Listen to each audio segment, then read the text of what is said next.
I think that we're okay. Let me see the PNG tuber. Oh, hello. PNG tuber.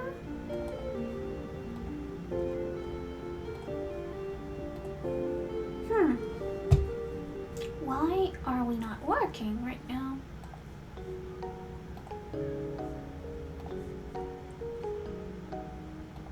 No, Sammy is kind of working. Let's see.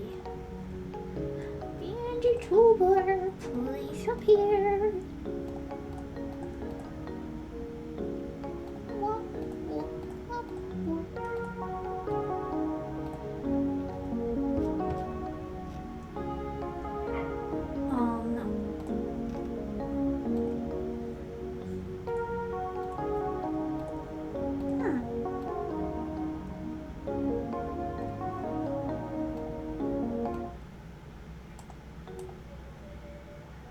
Why is my PNG tuber not working?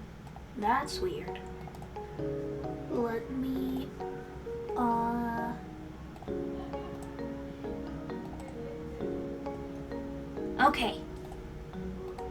Okay, we're good now. Thank goodness. I thought that PNG tuber had somehow just done something. Hello, Diego. How are you? Just hoping that maybe I can finish this adoptable before Chinese New Year ends in my time zone. Thankfully, I've been able to render almost everything. Now I just need to add the patterns. I think that it's this one. I don't know this. Let me just, yeah, this one.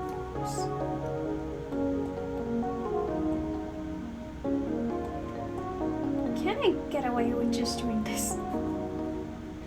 I mean, I could, but it doesn't look good, doesn't it? Thank you! I had this idea just pop into my mind, and I thought that it would have been really cool to have like the braid have a little snake accessory. Because at the end of the day, braids are very snake-like if you think about it.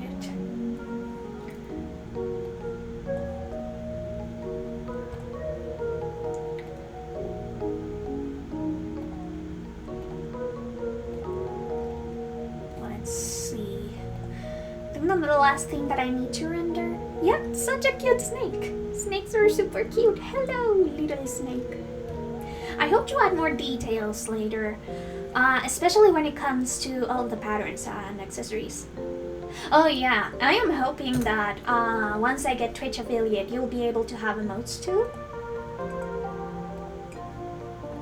I really wish Twitch made it so that you could actually have more than 5 emotes for followers.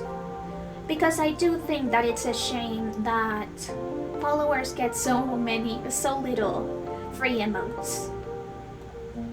I think that people deserve to have cute emotes, no matter if they are able to pay or not. Hello, Heel, and hello, Moby. Yeah, Twitch can be pretty greedy. I've only subscribed to one streamer so far, and it's because it's an artist that I've been following ever since I was like a tween. At this point, I know that I'll continue to follow them for a while, so why not support them? Sure. Well, it's 35 opacity. Let me remember that. By the way, I am planning on adding more patterns and more accessories for this adoptable, just so that it is worthy of its price. There's something that's a little bit sad about the VTubing era. And it's that sometimes adoptable designs need to be more complex than what they need to be. And I don't want to do that.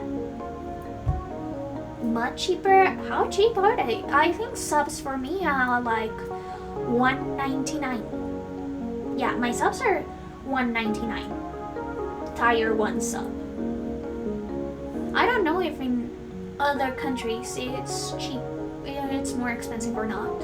Oh, $1. Yeah, so my sub prices is around $2, which isn't a lot. It's like 4,000 pesos.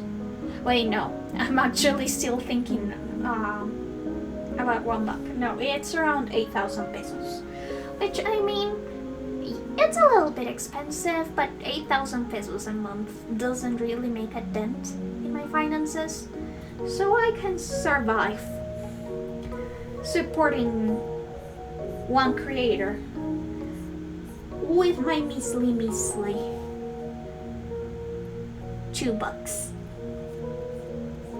What is like the average for people in there? Wow, $8? That is so much money. I don't know if maybe I'm saying this because I'm biased and because the US dollar is 4 times stronger than my local currency, but that is a lot of money. So the cheapest one is $8. It isn't like the ones that are like tier 3, because I know that there are different tiers of subs. Oh, it's for tier 1? That's... oh my goodness, that's so expensive. I'm so sorry. It already pains me paying $15 a year for Medibang Pro. My tier 3 is like $4. I believe that my tier 3 subscription is like $6.99. Yeah, I believe that it's $6.99.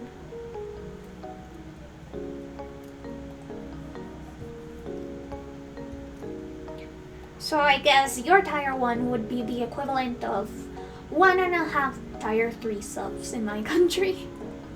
That's so much money though. Okay, so I think that I'm ready to actually color the line art. One thing that I really like doing in all of my artwork is coloring the line art at the end with a color that's similar to the shading, or that's just a little bit darker than the shading, so that it makes the piece look more cohesive, more alive.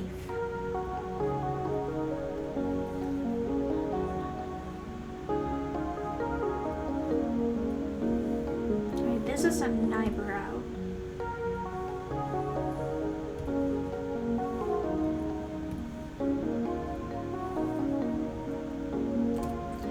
Thank you! I wanted to give them snake eyes.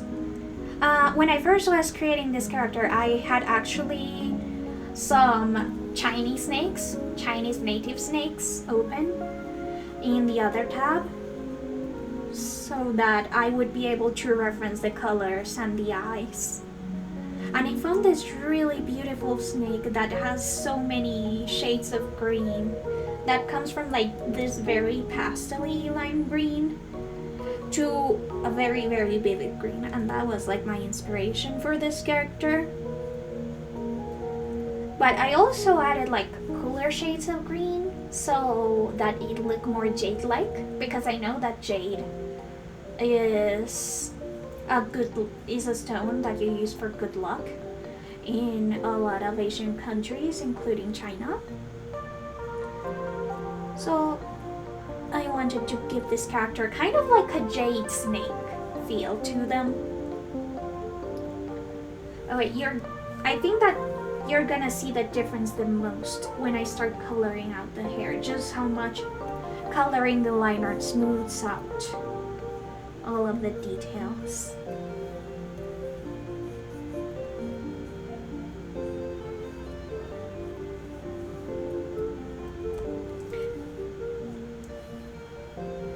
Yeah, that was actually a last minute addition back when I was doing line art. I thought, why not actually add a snake bracelet? And I wanted it to make it look like an Ouroboros. So you know, the snake that eats itself? Because at the end of the day, the Chinese zodiac always cycles, I believe, every 12 years. So I believe it's either every 12 years or every 6 years. So I thought that it'd be really fun if I added that element to the character, even if it is a more European concept. I believe the Ouroboros is more of a Nordic tradition or Northern European tradition.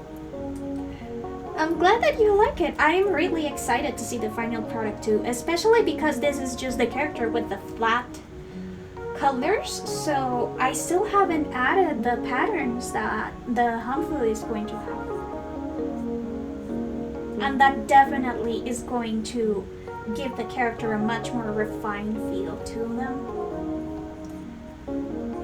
I also was trying to do some experimentation, and I made these little scales on their face as a sort of test to make them a little bit translucent, and I really like the effect I came up with.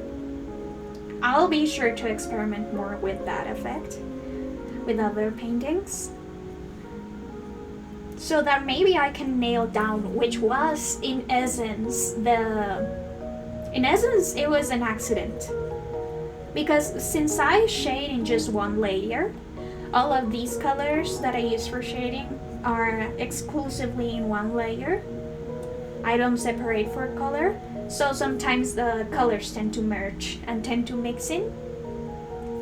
And while I was shading the hair specifically, I noticed that it looked really good. So it was like Bob Ross said, it was a happy accident.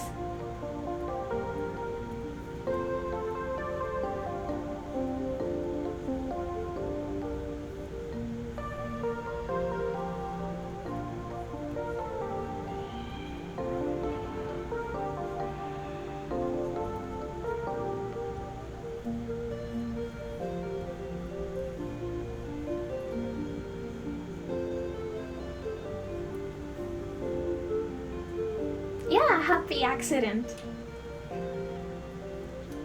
So I want to try and replicate it later in other pieces once this one is done, so that I can sort of figure out what happened there.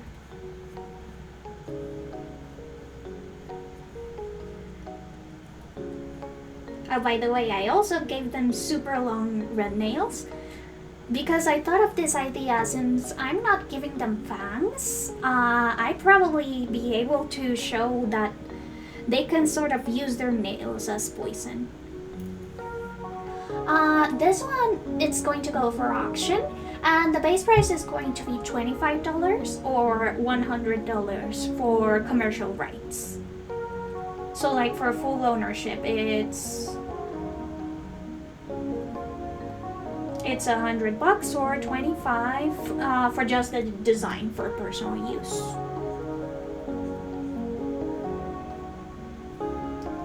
But of course, every time it goes 25 or up, I usually give extras. So for example, if it goes up to $50 in the auction, you get an extra chibi of the character. If it goes up to $75, you get an extra tie-up of the character. Those are little extras that I like to do on auctions. So it all depends on how much the auction goes by.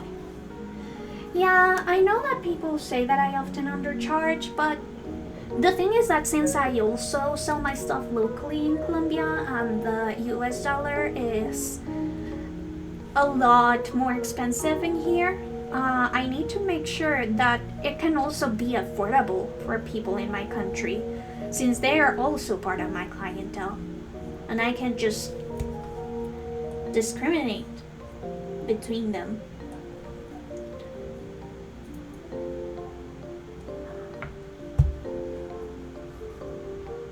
But yeah, it all depends on what the auction goes for, but the base price is going to be $25.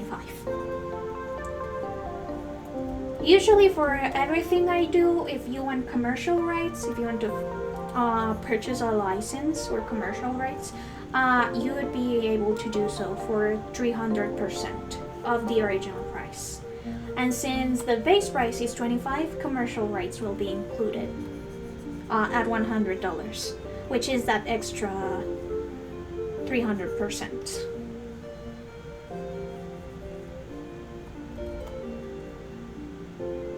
Colombia,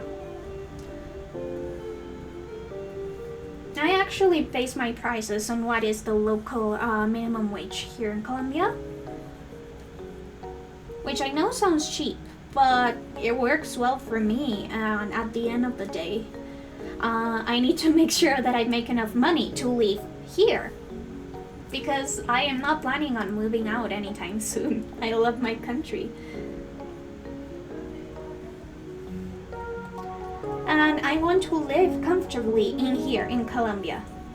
So I base my prices on what would make it so that I'd be able to do that in here, rather than, for example, using minimum wage from other countries. I know that many artists do minimum wage for California or something like that, but if I did that, my commission prices would probably be much more expensive, and I would feel bad.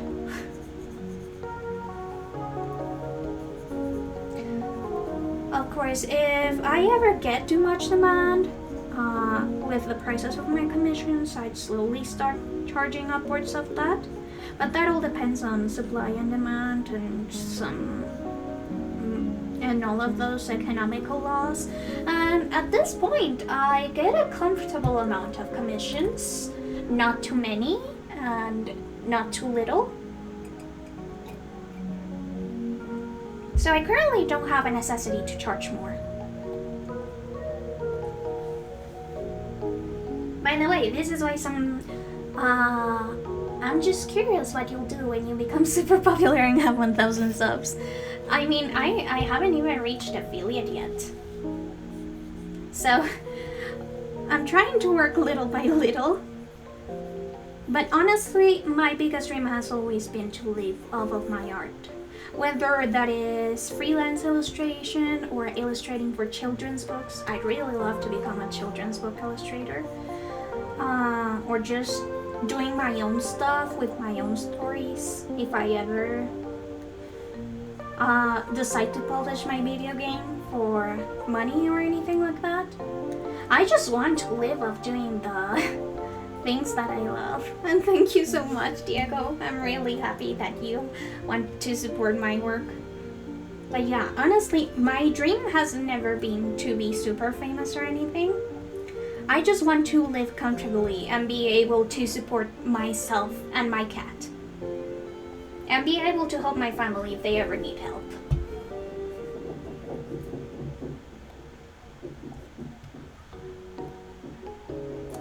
And you know, in this like very capitalistic landscape, sometimes that can be a very ambitious dream to have.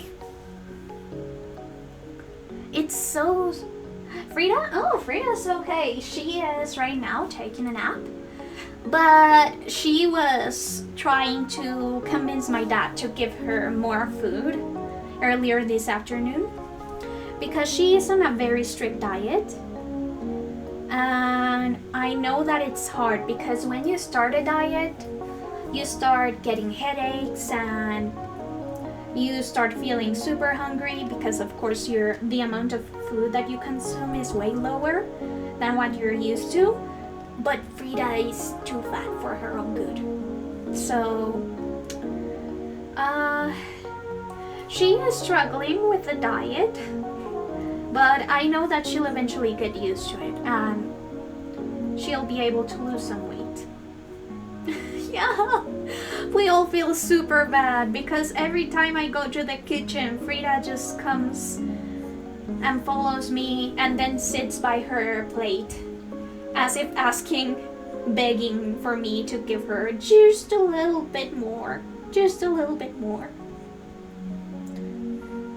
And she has been doing that with anyone that comes to the kitchen, not just me. Anyone that she thinks would be able to get her food, she starts begging. No lasagna.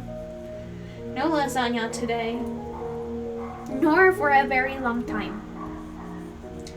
She is way over her ideal weight. And according to my mom, she looks like she's pregnant.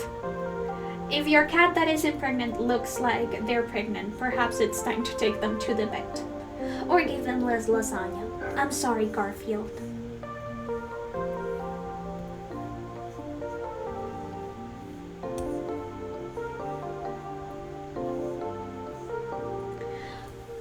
It's also very difficult because my childhood dog, who was named Coco, he didn't have as much of a liking for food as Frida has. So we were able to just fill up his little plate and give him that for the day and then refill it whenever it looks like it's about to run out. And he'd be okay. He'd be super fit and he wouldn't eat too much nor had any problems spacing himself when it was time to eat or anything. But Frida is a whole different story. Frida is only concerned about 3 things: eating, playing, and sleeping. Frida has that hunger. She has a completely bottomless stomach.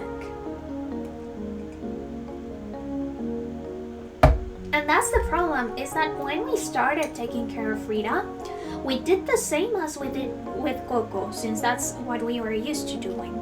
So we just filled up her plate and refilled it whenever it was empty or it was about to get emptied. But then she got up to almost 12 pounds and we realized this isn't something that we can do with her. She is way too devious and way too much of a glutton for her own good.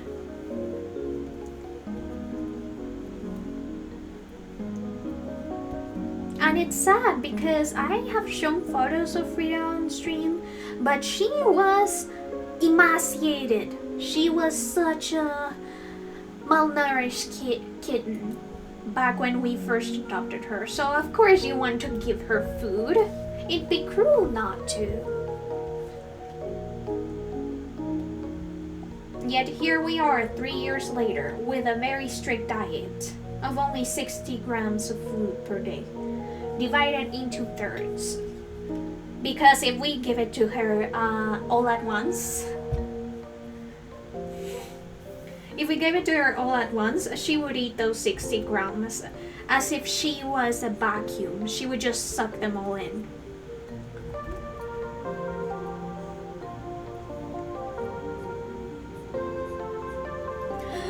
Yeah, at least she doesn't have whisker fatigue. She sounds amazing. I mean, she is a very, very sweet cat. And she is super clingy. So imagine having this fat, fluffy heater every single night. It's amazing. But we have also had to take her to the vet for digestive issues because she eats too much and eats too fast. And unfortunately, as much as I love my chunky cat, her health comes first. Especially when those vet visits are so expensive.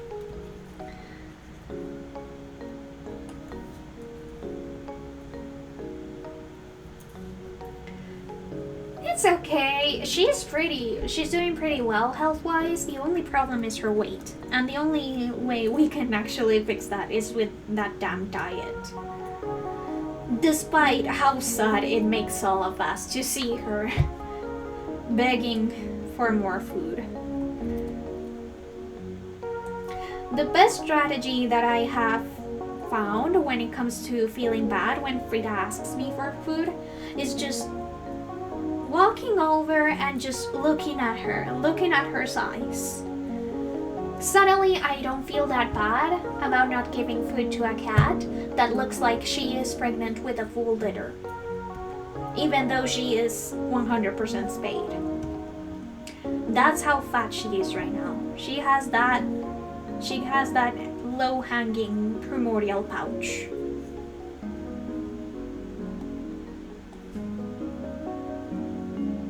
Okay. I am not going to color the line art of this yet because I am going to add a snake scale pattern to this and that will change how the color will look. But look, the difference of an entirely black line art and a colored line art, even though it doesn't look like much at first, it does really change how the piece looks a lot. In fact, I think that I'm gonna do something with this lighter green, and it's also add the here.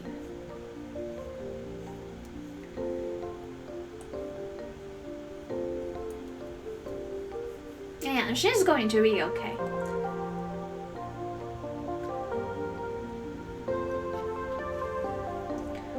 Okay, now the annoying part is tracing all of these patterns.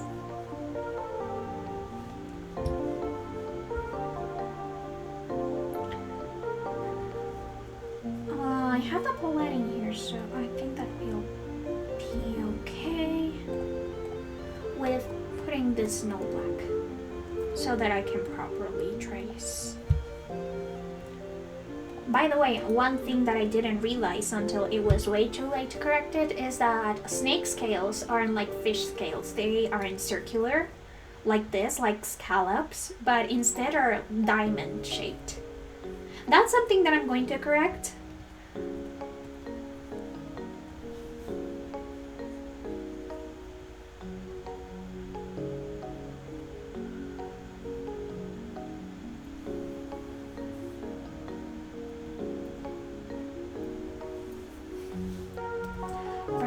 Oh my goodness, yes. I have listened to VOD ever since she did covers with Giga and Crabness. And even though I'm not like a super big fan of her newer songs, just because I was a very big fan of how she sounded with rock music specifically, I still do listen to some of her songs and vibe to them every once in a while. She has a very nice, powerful voice.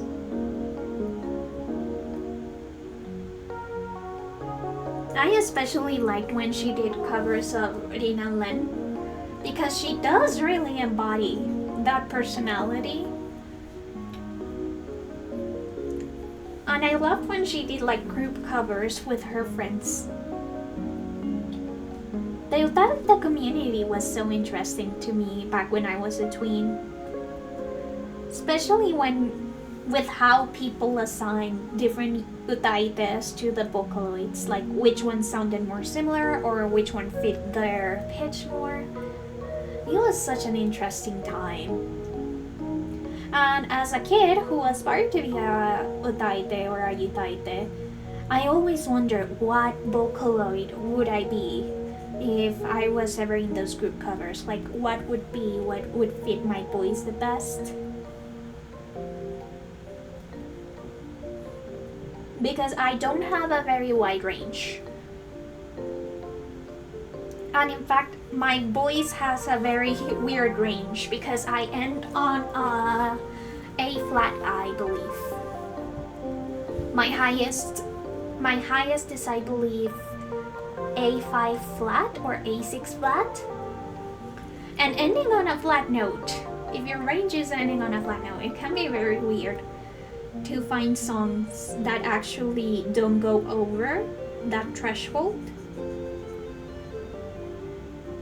Unless you try falsetto. I'm sure that I can reach more if I do falsetto. But falsetto is difficult. And it doesn't sound very good unless you've had a lot of practice on it. Oh, by the way, did you know that I actually was on singing classes for a little bit? But at that time I wasn't treated for my social anxiety, and our final exam was actually doing a small presentation or a small singing gig on the graduation ceremony. That was like our final exam, and I got so nervous and so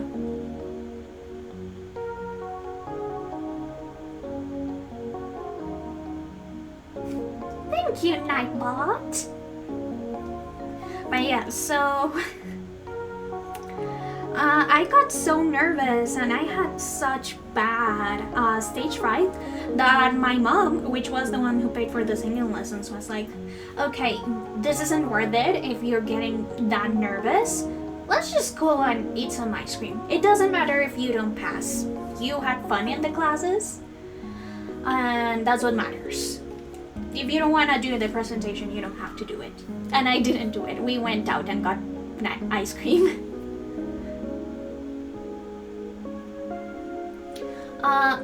I was especially nervous. It's because we had to sing one song as a group, as a class, and then we had to sing one solo song. The solo song was the one that I was most worried about, because singing solo just makes me break up in hives.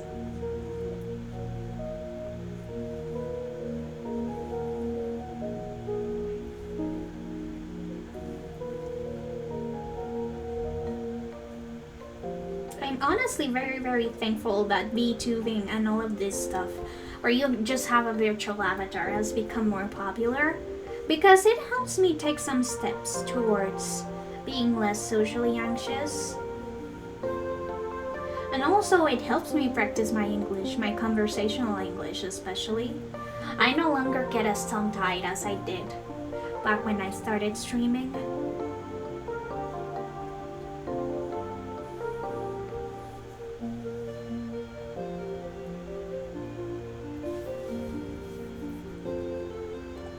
But anyway, speaking of music, have you heard any new music lately? It doesn't have to be any specific genre. I like listening to basically everything. But if you have a song that you have listened to recently that you'd like to share with me, I'd be more than happy to give it a try. Yeah, I chickened out of my first wrestle too, granted. Although by now I've had plenty of embracing moments at the stage. Oh, I'm glad, you.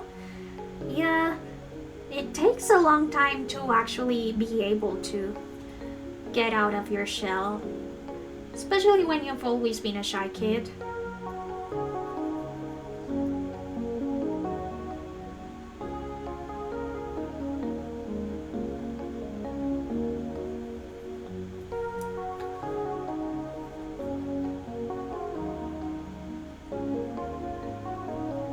By the way, I've been a Kaliuchi's fan for a while, and I didn't know. I know that this is a meme on, I think, TikTok or something, or it was a meme a while ago, but I didn't know that this was a Kaliuchi's song, just because I had only listened to the very small snippet that TikTok gave.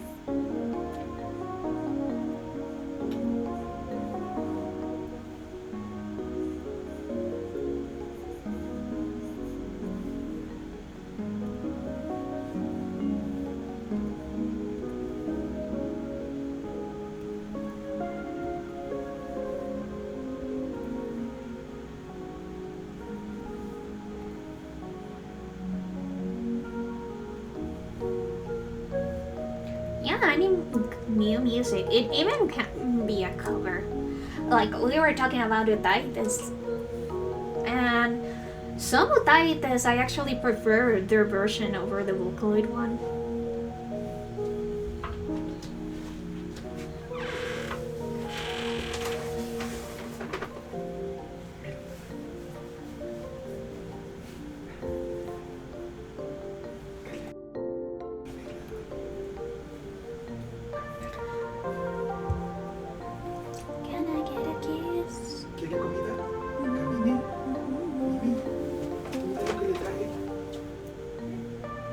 It's not new by any means, but I've been listening a fair bit to Army of Lovers. Is that a band or a group? You could recommend me a song and I can cue it up. I don't like how this flower turned out.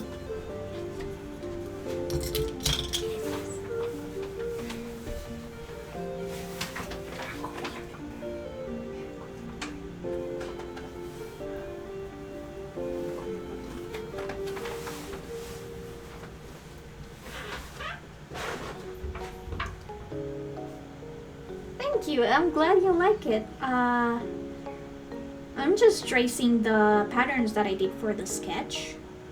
kind of getting them more polished up so that I can later transfer them to their own shit, so that the person who gets the character is able to have the clean patterns without the shading that I'm gonna add later.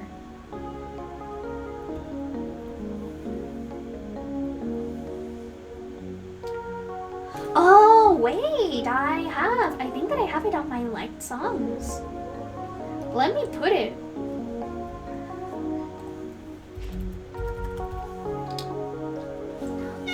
Frida, you wanna say hi? Let's add it to the queue.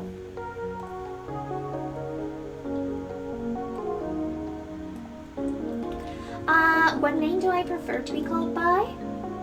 Frida, indeed, she said hi.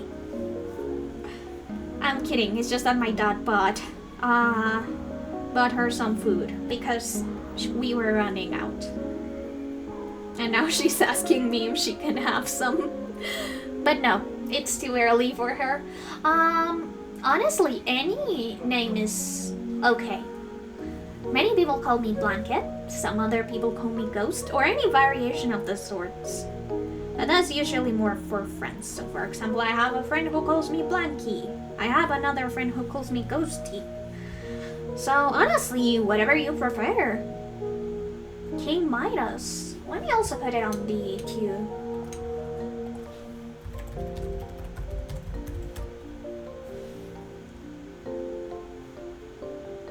By the way, in October, I went to a Mother concert. And it was such a fun experience. I don't really get the opportunity or the chance to go to concerts often.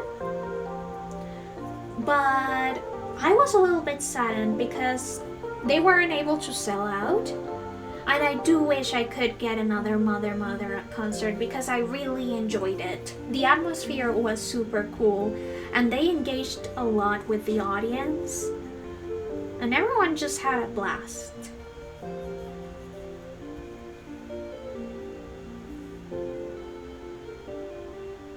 I say or because it's the objectively wrong option. That's my secret fan name. You shouldn't divulge it.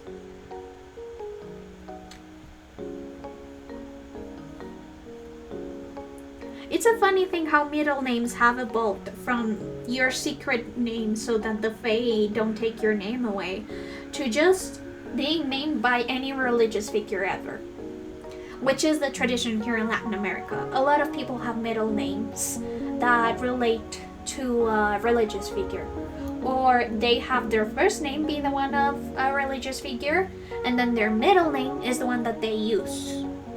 That's like their normal regular name. Or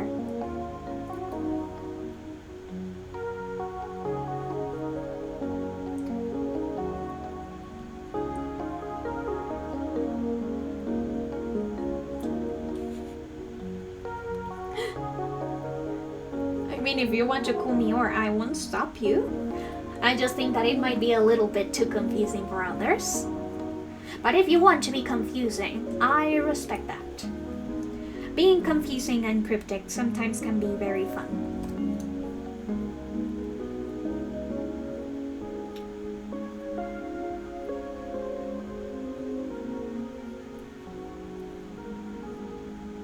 My savior, saint-like behavior,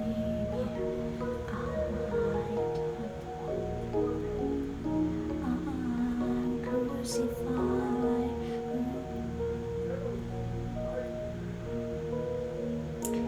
Maybe once I'm done with commissions and adoptables and all of that jazz,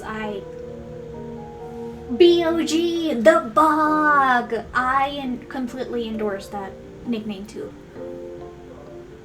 That is so fun, actually.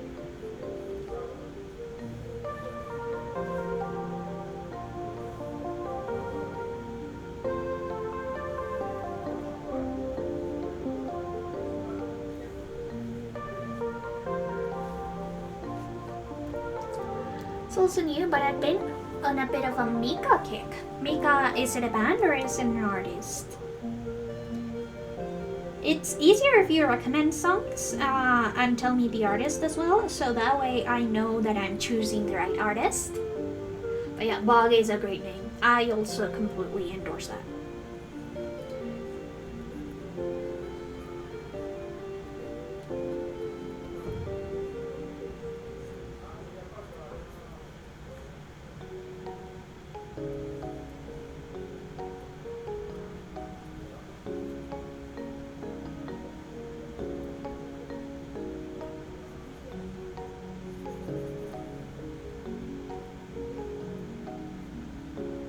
Not to mention that it sounds super cool.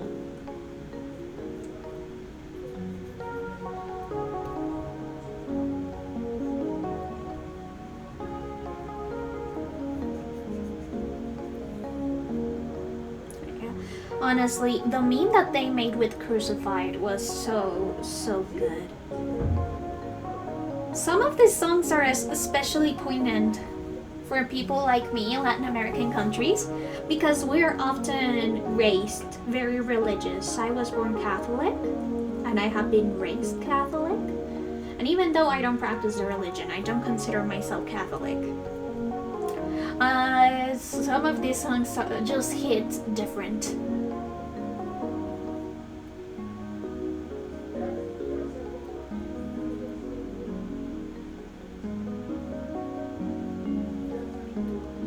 Oh, Mika is an artist? They did an album called Life in Cartoon Motion. Ooh.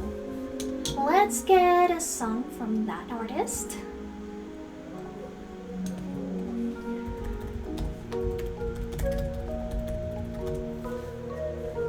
Okay, Life in Cartoon Motion. Let's see. Let's play the one that has the most plays in general, because maybe I had already listened to that one. So that one is Grace Kelly. Let's see what Micah is.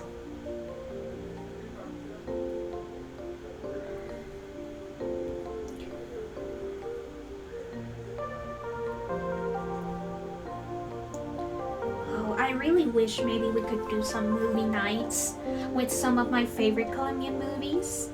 Especially the ones that have to do with religion and queerness. Because living in a conservative country as a queer person can sometimes be really rough. And I have some really good recommendations. And some movies that I'd really love to show y'all. I just love sharing my traditional culture and just what we are doing artistically. Especially because I have some colleagues in there. Sometimes even teachers. Oh, so songs are Grace Kelly, Big Girls, Lollipop, and Love Today.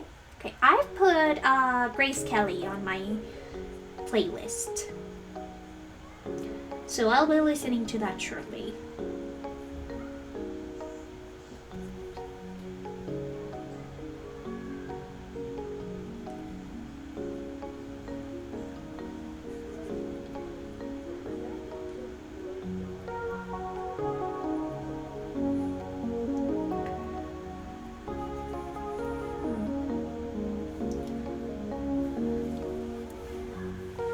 I also love learning about other cultures.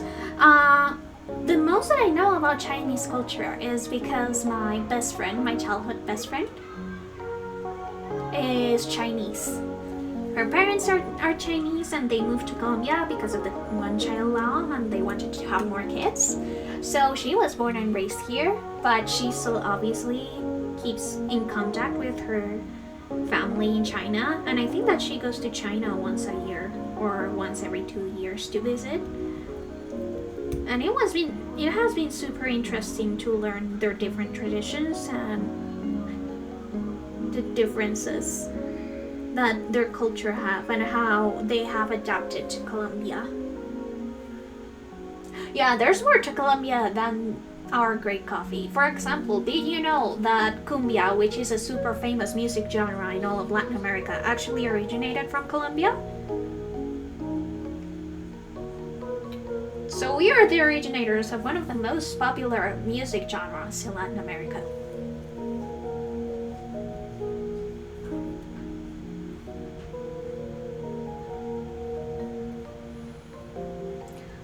also, by the way, Caliuchis, as I was saying, Caliuchis is Colombia. Yeah, cumbia is Colombian. And every country has its own variation of cumbia, but cumbia is originally Colombian. It comes from the northern coast of Colombia. And if you actually listen to Colombian cumbia songs, you can hear that it is much simpler, because again, it's like the originator of more complex forms of cumbia.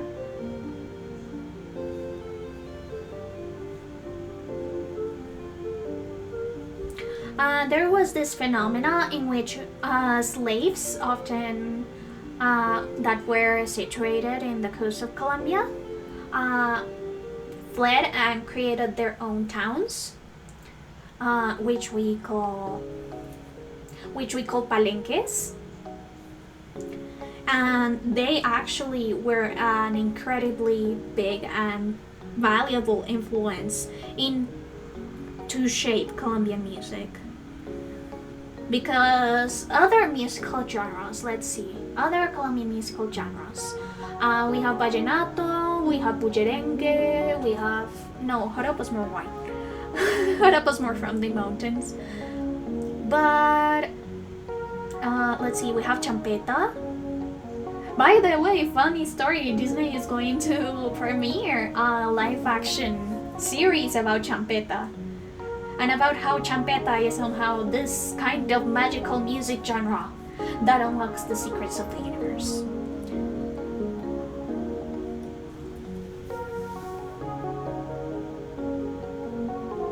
It is going to be very interesting to see what that series is going to turn out like. But yeah, Colombia has had a very big musical influence in Latin America, and that I am super duper proud of. Yeah, it's a super fun story. It sounds really silly in context, but maybe Disney will be able to actually make it super cool.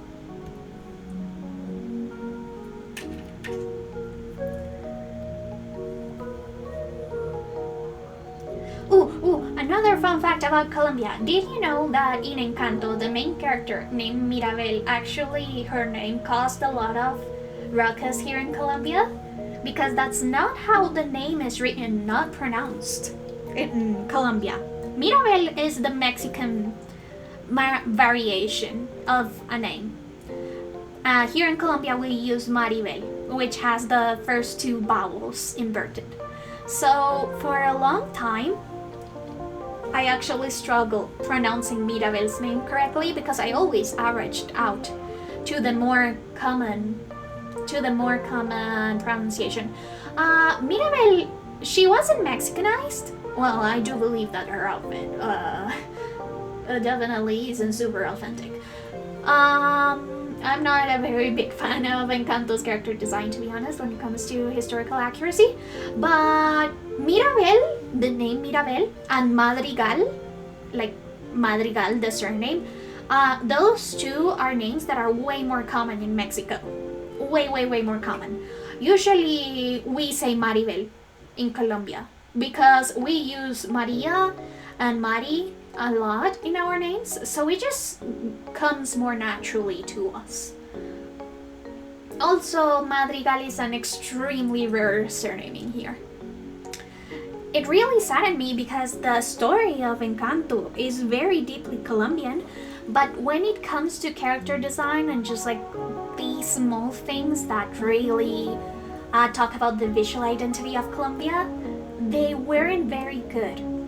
And the reason why they aren't very good is because despite their attempts to be super authentic with the voice actors and actresses, most of the voice actors and actresses are Colombian or have some sort of Colombian Latin heritage, but the character design was handled by their in-house designers, which are the Boves sisters, and the Boves sisters are from Spain. So they don't have the knowledge of how exactly Colombian fashion, Colombian imagery can be naturally inserted into character design without them veering into other countries. In fact, the OBS sisters are in-house designers from Disney. They have been involved in a lot of Disney movies. I think that they hired them because, well, they have made character designs that usually resonate well. The only character designs that had actual Colombian people consulting, by the way, not making the character designs themselves, but actually doing like consultations and stuff for advice, were Pepa's family. And Pepa's family are the only character designs that I actually can say with 100% of confidence, these are Colombian people.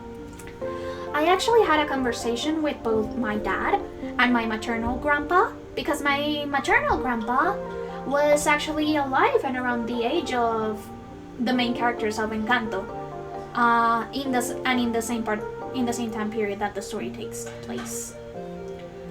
So, for example, my grandpa was born in 1930. I'd like to say 1939 or 1936. Let me see. He's turning 89 this year.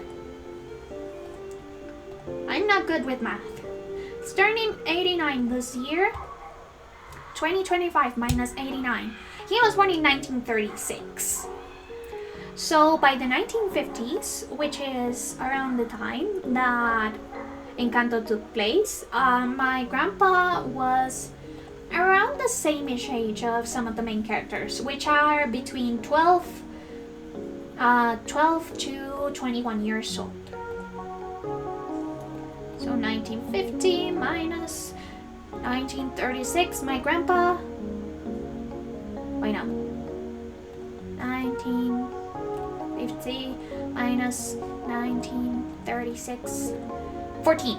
My grandpa would have been around the same age as Mirabel. So, when I showed him the poster of the movie, he was like, oh, are they doing a movie about Mexico? Are they doing a movie about Peru? The character design was so nondescript, was so generalized, that somebody who lived in the same area the characters lived in at the same time period and was the same age couldn't recognize his own culture. And that is something that shouldn't happen when you do character design. And as much as I love the Beauvais sisters and their work, they weren't the right match. Yeah, it was very Mexican coded. Ideally, I wish that Disney would have actually hired more Colombian staff. Not just the voice actors and the people who were to make the music, because they did hire Sebastián Yatra and Carlos Vives to help with the soundtrack. Lin-Manuel Miranda, of course, did the soundtrack, but Sebastián Yatra and Carlos Vives also did like 2 or 3 songs. I really wish that they would have gotten more Colombian people in the staff, because the story at the end of the day was written by 2 American people, and they didn't even have a location plan for the story. But when they talked to their Colombian friends, they said, oh, this actually sounds like what happened in La Violencia. Coco is in Mexico. Coco said in Mexico. That you are correct with. Coco is actually more authentic than Encanto, but then again, I haven't spoken to any Mexican friends about their opinions. Well, the thing is that when Disney said that they were going to make a movie based on Colombia, and of course, I was raised with Disney. I watched Disney movies when I was little. I got very interested in the development story, and I got very disillusioned when the news came out that most of the staff, the people that were working within the story, the pacing, the design, the color grading, etc., weren't Colombian, or the majority wasn't Colombian. I know that in the story, even though the main writers are American, they did do consultations with Colombian people. And I believe that's the only reason why that story, Encanto story, is so authentically Colombian, is because they actually got Colombian people to weigh in. And I also think that's why Pepa's family is the only family that I think works with this setting. With the setting of Colombia, because they also got, I believe, 2 or 3 consultants with Afro-Colombian fashion that helped them out with their costumes. Yeah, but unfortunately, when it comes to Mirabel and the rest of the Madrigal family, there's only 2 people that have traditional Colombian costumes, and that is Abuela Madrigal, and that is Luisa. And funny thing, Luisa was the most popular character. Luisa, of course, because she is the one that looks more ostensibly Colombian. And well, Mirabel is the protagonist, so of course she got the center stage. But Luisa was second best, even though people thought that Isabela would resonate the most with little girls. And the main reason for that, and I do think that, it's because Luisa looks more like a Latina girl than the other characters in the movie that are the target ages that little girls tend to look up to. Like, girls in my country didn't really care much for Isabela. Even though she has very indigenous features and she does look like a girl from the Amazonas, her dress is in Colombia. It's actually a flamenco dress. Flamenco being very famously Spanish. And I don't blame the Bouvet sisters for that change. I believe that they had went for a bambuco dress in the original drafts, but Disney didn't think that traditional Colombian dresses were princessy enough. They wanted to model her, instead of actually taking design cues from traditional Colombian wear, take design cues from the traditional Disney princesses, because they wanted Isabela to be the one marketed towards girls, but that backfired pretty heavily.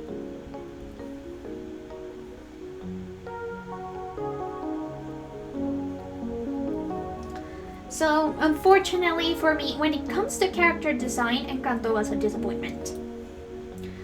When it comes to story, it was a great story. I just wish that they had actually done a lot more work with creating an authentically Colombian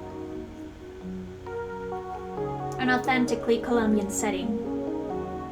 Yeah, but then again, Disney has been famous for usually fumbling the bag when it comes to accurately representing cultures. For example, Mulan, they did a lot of good things with Mulan. By the way, I'm talking about the animated one, not the live action one. But Mulan had a lot of good Chinese representation and Chinese culture put into it. But they also had a lot of stuff that just didn't make sense. And that's why whenever I see that Disney is going to make a movie based on whichever culture that they want to tackle next, it's okay to always be a little bit like cautiously optimistic, be very skeptical while still recognizing that they are mostly just a toy brand for now. Disney has become very, very toy oriented in the past few years.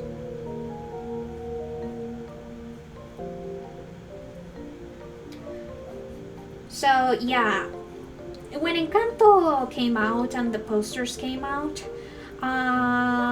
it was a little bit disappointing to realize that, yeah, these characters don't look Colombian. Unfortunately.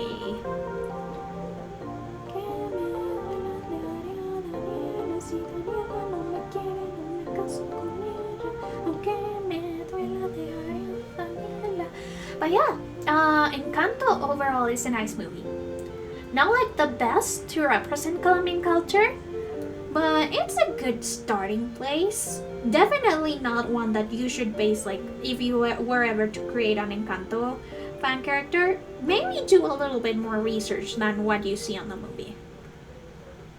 Because it's not going to be super accurate. Also, I believe that Netflix has won the battle in terms of accurate Colombian representation. Right now, Netflix has released the first season of 100 Years of Solitude.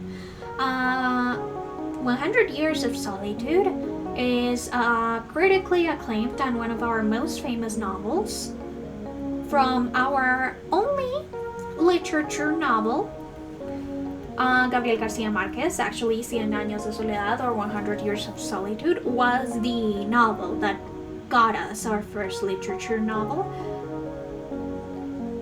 And before he died, Gabriel Garcia Marquez had made the condition that if 100 Years of Solitude were ever to be purchased, to be adapted into whether it is a movie or a series or whatever, he stipulated very clearly that he would only allow the purchase, and the purchase would only be allowed by his family members and the people responsible for his estate if the production was 100% Colombian. So even though Netflix bought the rights, the first season of 100 Years of Solitude was filmed here in Colombia with Colombian actors, had a 100% Colombian team, and that means that its representation of Colombia in the 1800s and the early 1900s is far more accurate than Encanto showed. Because, by the way, Abuela and the flashbacks that we saw of Abuela's backstory was in the early 1900s. The second season will tackle around the 1920s to 1950s. That is like the last generation, and basically the end of the story. But I'm sure that they will be able to do better, just due to the fact that a fully Colombian team, they'll be able to actually be aware of all of the little things that really make these kinds of historical, Black Eyed Peas. I am a very big fan of the Black Eyed Peas. But yeah, since it's a fully Colombian team, they're able to actually figure out all of those small, tiny details that make things so much more authentic that Encanto actually missed.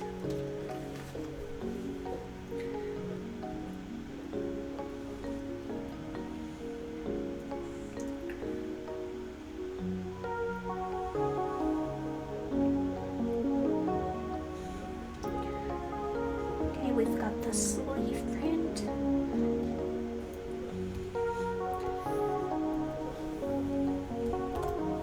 Yeah. By the way, I think that I told you guys about how my dad bought me a Michael Jackson DVD with all of his greatest hits, and I used to listen to that DVD and watch the music videos religiously. He also bought a Black Eyed Peas DVD alongside that one. So as you can probably surmise, I was also obsessed with that Black Eyed Peas DVD. Of course, it was just the 4G era. So it was from the early to late 2000s, but still, everything was just bangers. And I love the music videos.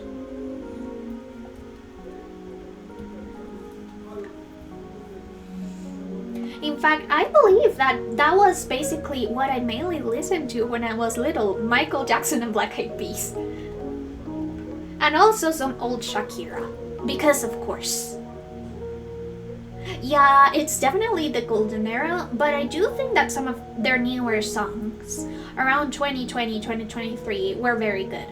Their collaboration with Shakira was very good, and I really liked it.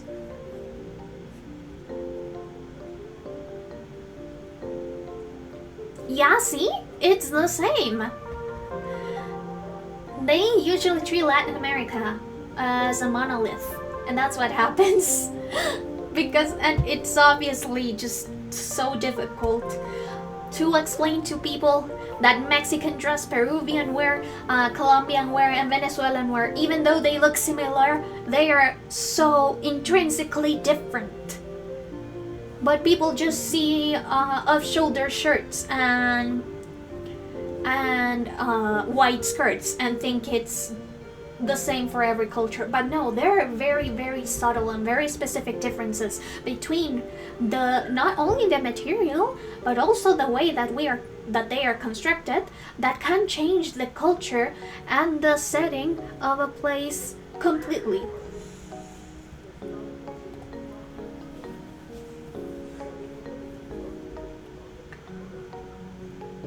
By the way, that was also one of my gripes with Encanto, because I know that they were trying to represent like one person for every region of Colombia, but Agustin was inspired the city folk, the Cachacos, which is where I live, the Rolo Cachaco. But the problem is that Agustin would have been miserable in a suit when he was living in the mountains. Yeah, I think it's mostly because people don't really understand that Latinos aren't really a race, but rather an ethnic group that's composed of many, many different cultures.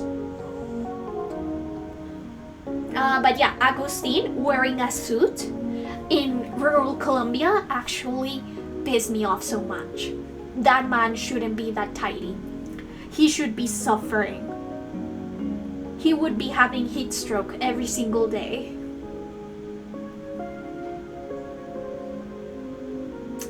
Yeah.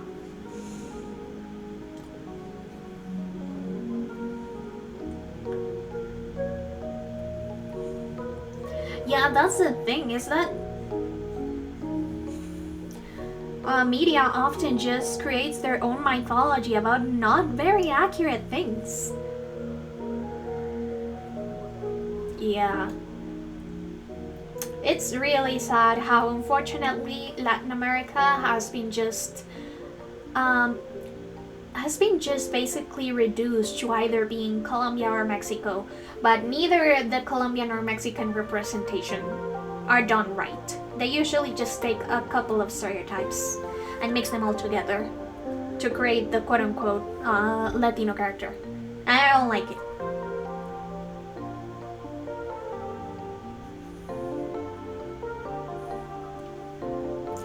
I think that's why seeing how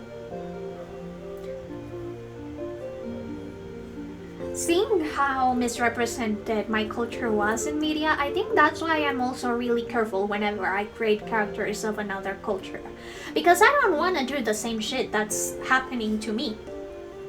I don't want to perpetrate the same stereotypes and the same patterns that are harming me and harming the people that I love and my culture and how we are viewed by the rest of the world.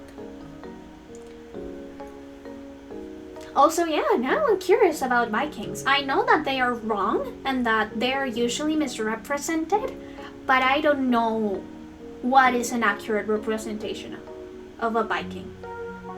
I only know that they are misrepresented, but I don't know the specifics. So if you'd like to enlighten us about that, I would be really, really grateful.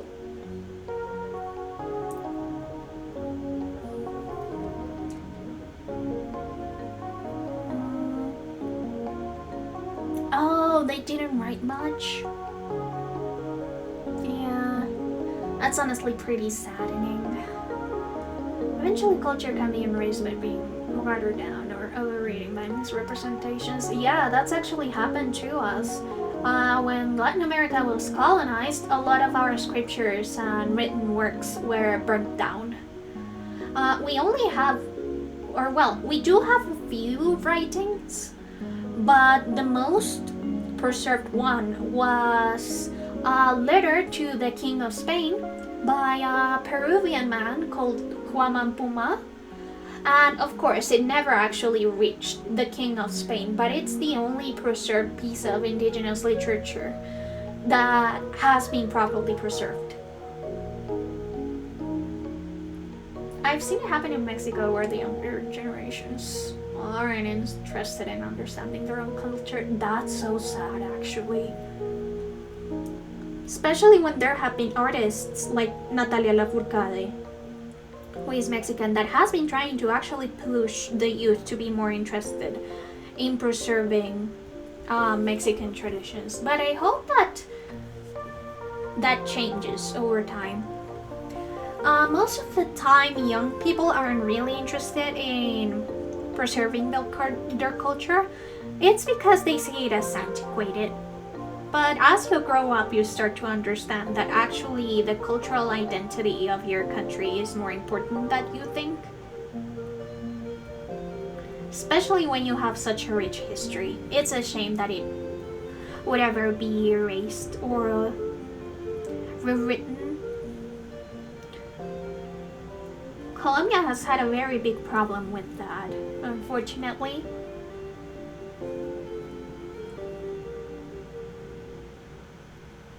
Oh yeah, definitely. It's because the Norse were kind of made into a monolith too, right? Even though the Norse is basically just every country in Northern Europe. That's so. It's the same thing with Latinos. You say Latino, but there are around 20-30 countries in Latin America that you could be talking about, all with very different cultures and histories.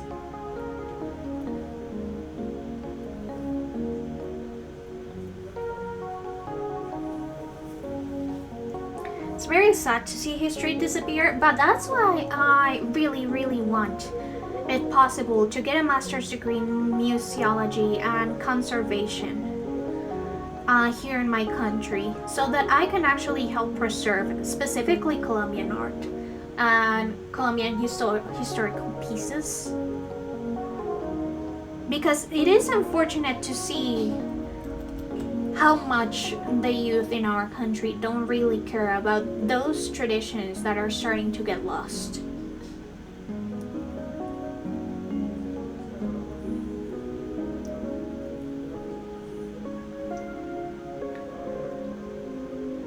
Sweden did like religion and trading mostly.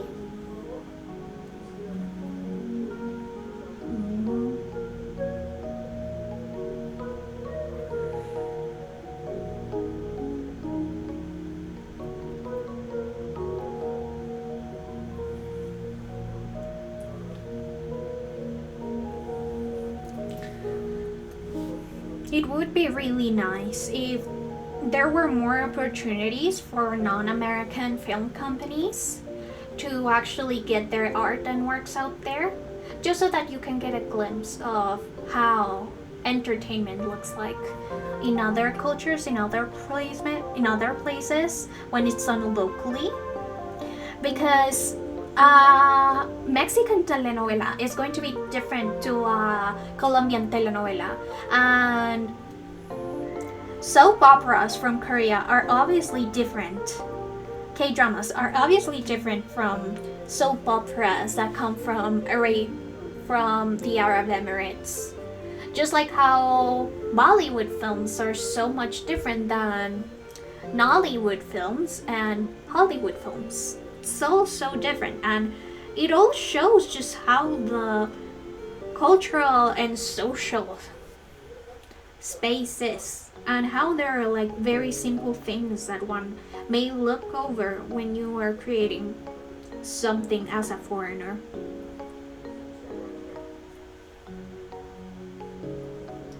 I actually had a phase in which I really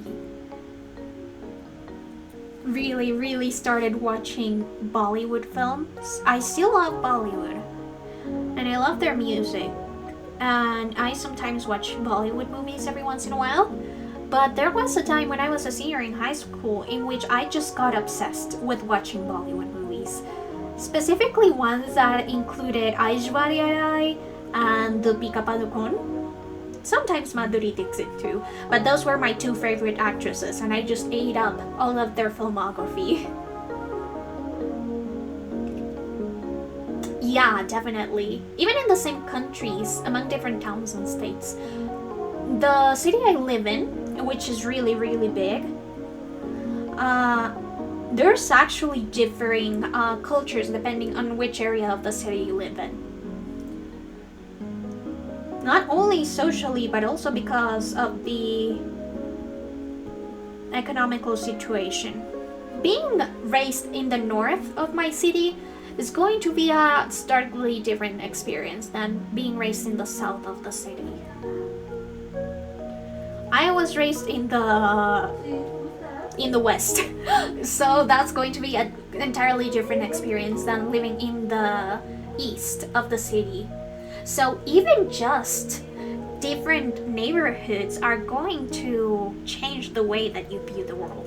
Kind of like in New York, you have different neighborhoods and sections of New York, and all of them have their own little cultural space and their own experiences that are exclusive to that neighborhood. If you play a few degrees of separation, eventually lead to Danish descendants. Ooh. Holding most places on Earth on one time or another. You know, that's actually very interesting. And there are theories here in Colombia that we are actually visited by Vikings, or at least somebody from Northern Europe, at some point before the colonization by the Spanish Empire. Why? Because we have a specific legend that has a lot of visual and descriptions that kind of fit with the Norse god Odin. And he was actually the story that I'm talking about specifically is a Muisca story. Muisca being the native indigenous people from the Andean mountains, specifically where I live. And wait, let me just Bochica. So I'm just gonna show y'all a picture of Bochica.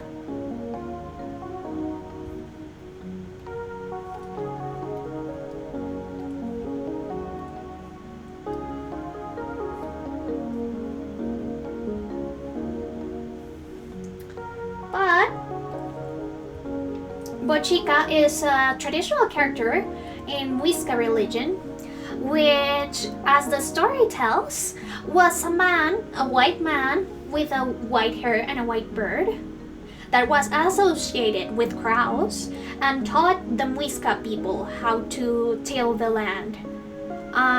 He is in Colombia considered a god of knowledge, and which one is also a white man with a big white beard and white hair that's also associated with crows, and he's a god of knowledge. That's Odin, baby. So there's actually a theory that maybe Bochica is actually a syncretized version of Odin when Norse people visited Colombia thousands of years ago. Sweden in particular was very isolated from mainland Europe for most of history, due to being relatively self-sufficient and on a peninsula. So when we discuss history, we use a very different timeline. Yeah, that makes sense. Some of our native cultures, specifically when it comes to the northest part of Colombia, which is the Wayuu, and the southest part of Colombia, which is all of the indigenous communities that exist in the Amazon forest, usually also use a separate timeline, because since they have been isolated by either a desert or a very, very thick forest / jungle, they also have very different timelines when it comes to colonization. Right? What's Odin doing in Colombia? Wait a second.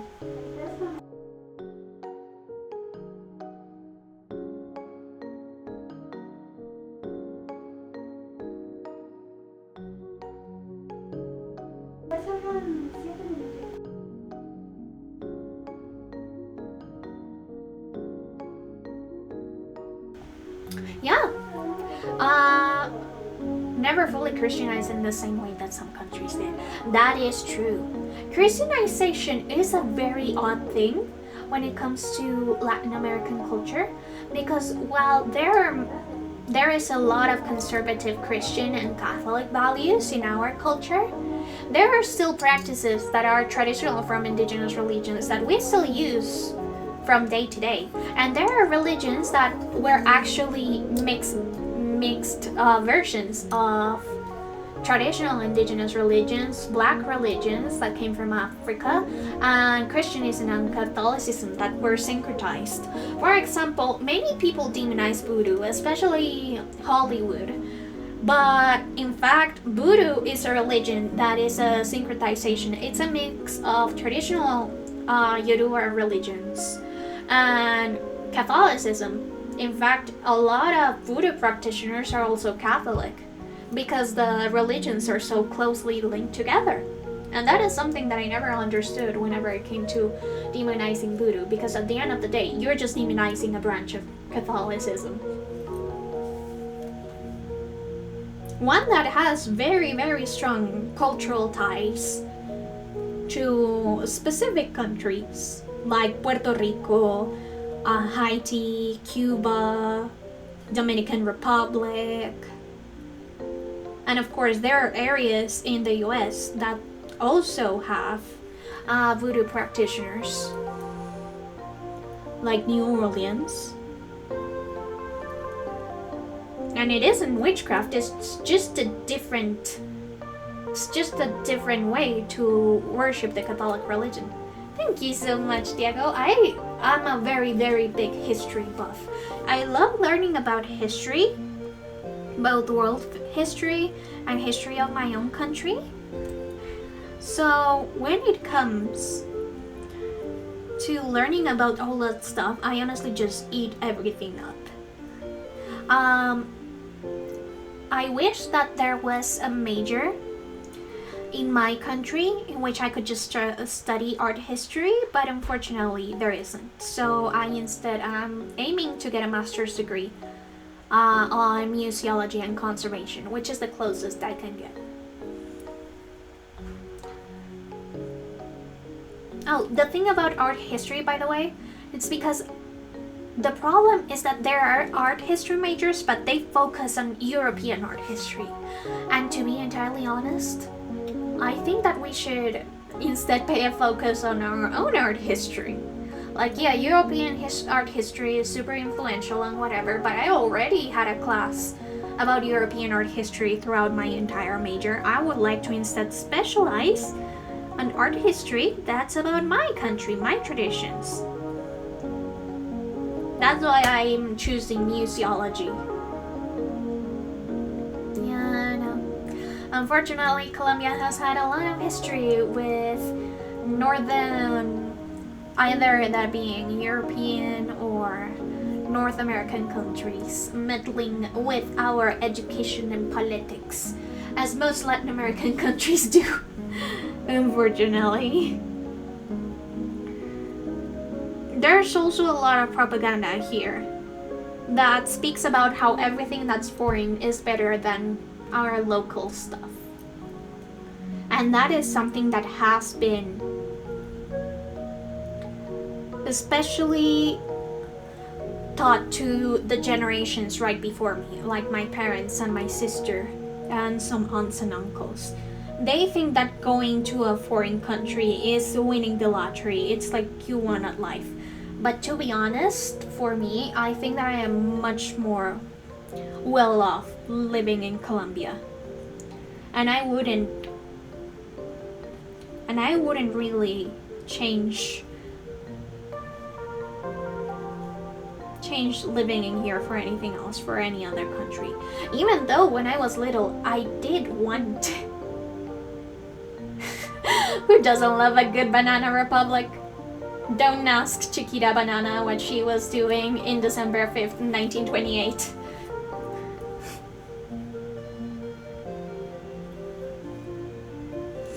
But yeah, even though when I was little, I used to dream about moving to the United States. As I turned older, I realized that, in fact, I am I have a very good quality of life here in Colombia, that things aren't as bad as we are taught or as we are told. I mean, I get my medicine for free. My appointments, even though they do take a while. Don't ask what Nestle did at any point. Ooh, I have a bone to pick with Nestle.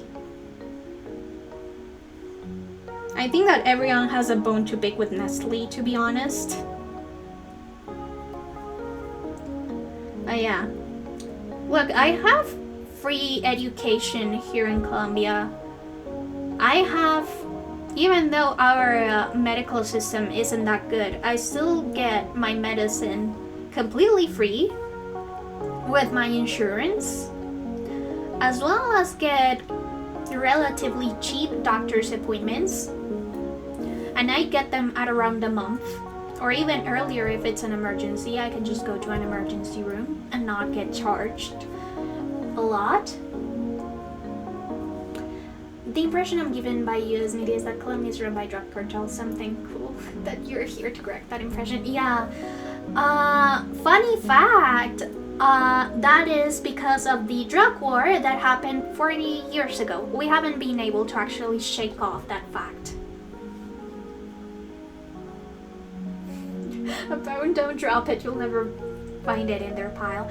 But yeah, unfortunately, Colombia has a very, very bad reputation.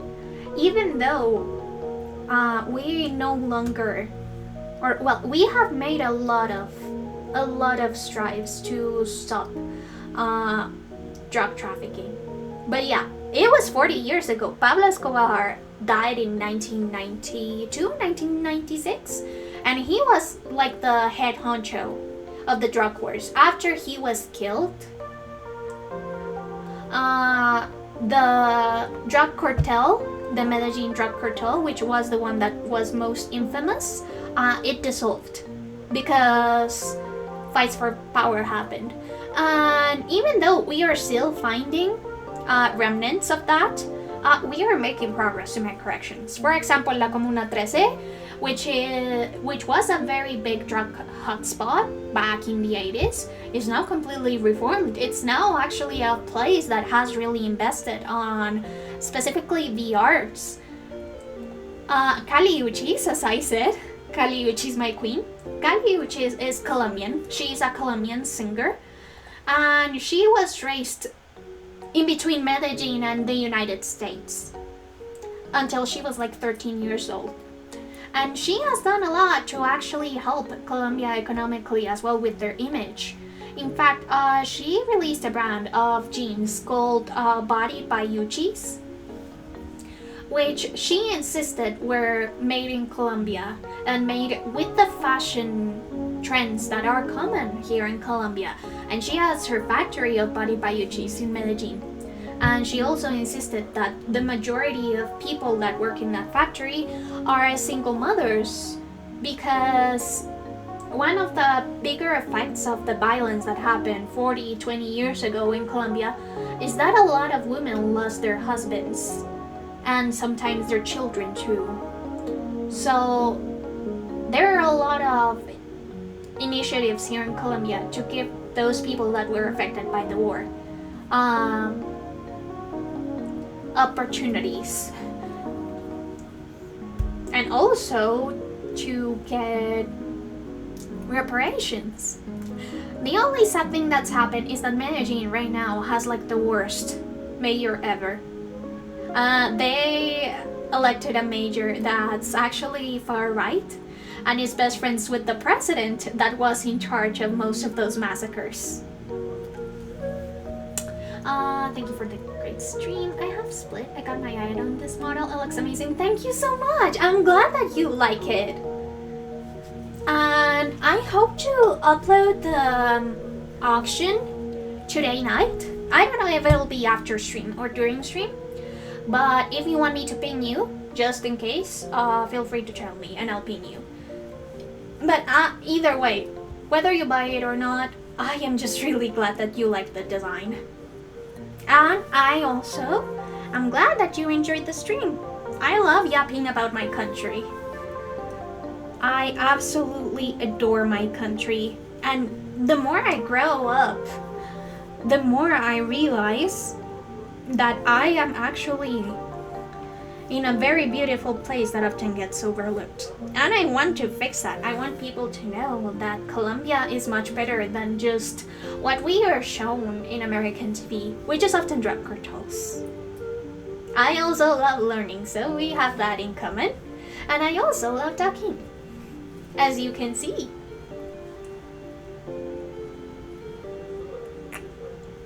But yeah, it is also very interesting that there are so many few people that don't know how many actors, musicians, dancers, artists, and just professionals in general are Colombian and are very famous in Hollywood. So of course you'll know Shakira. Everyone knows Shakira. She is an icon, but there are a lot of other Colombian artists that have made breaks. Take care as well, Diego, and I hope you have a nice time on whatever you have to do. So we've got Shakira, we've got Caliuchis, we've got Maluma, we've got basically almost the entire cast of Encanto is Colombian. So Stephanie Beatriz is actually half Colombian. I believe she has a Puerto Rican dad and a Colombian mom. So she's half Colombian. Have you ever seen like those fat cat or fat people memes that you see? Especially one that people think that it's a medieval cat. Let me just see. So there is this very famous meme about how medieval cats are actually very badly drawn, but there is something that people do not know. And that is one of the drawings from those memes compilations, is actually not a medieval cat, but a Colombian cat. Say hello to the Colombian cat.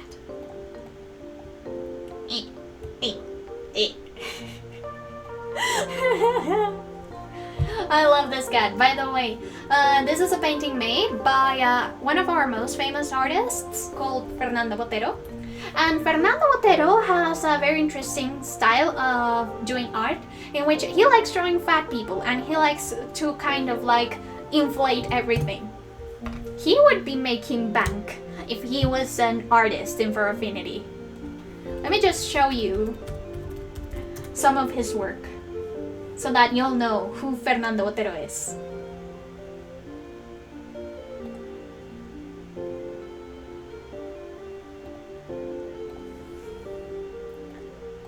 So this is one of Fernando Botero's paintings. He has done also a ton of sculptures.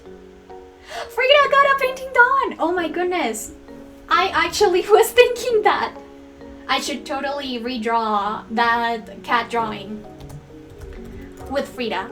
It's also a sculpture, by the way. That fat cat is also a sculpture.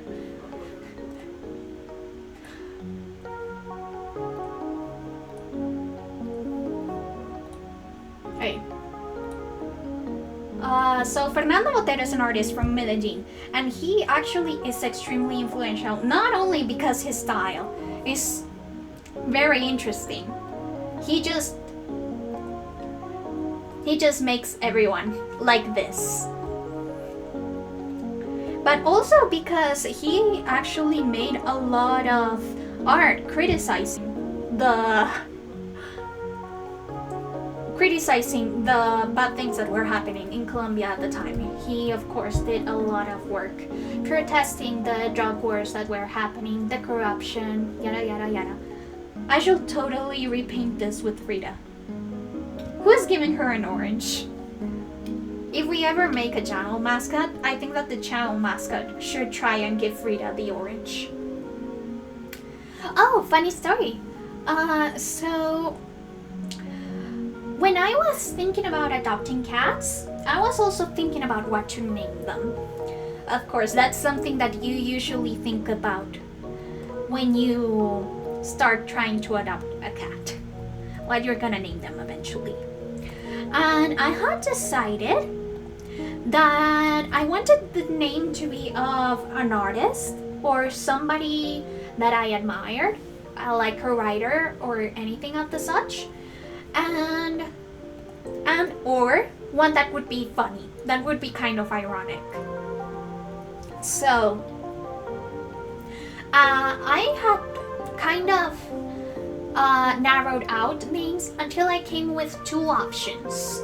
If I was going to get a male cat, I would name him Kafka. Why? Because that's the most Kafkaesque thing ever. If you don't know Kafka, he often is a writer that, well, you of course know the Metamorphosis, Kafka's Metamorphosis, but most of his works had to do with making the fantastic and the unrealistic and the shocking, making it almost mundane, in a way that it creates like this sort of confusing dichotomy in which the main character, even though he has been transformed into a creature, into a nondescript creature, the protagonist is more worried about being late to work or being fired from work than their current transformation. So I thought, what if I name my cat Kafka? Just as like a reference that, oh no, maybe this cat was actually something else in disguise. Maybe it was a human that was transformed into a cat by a witch. Or maybe it was a person who reincarnated into a cat and remembers everything of their past life. And instead of being worried about being a cat, being turned into a cat and being adopted, they instead are worried about like the most mundane thing ever. Like how they haven't paid their light bills. So that was my idea for a male cat, if we decided to adopt a male cat. If I decided on a female cat, I decided to name her Frida because one, Frida Kahlo, the artist, loved animals, and she was a very big animal activist. Yeah, but also because I always thought that Frida Kahlo had a very cat-like face. And also she was just like iconic in all of the sense of the word. She, as a woman, a disabled queer woman, was an incredible activist. Frida Kahlo, the painter.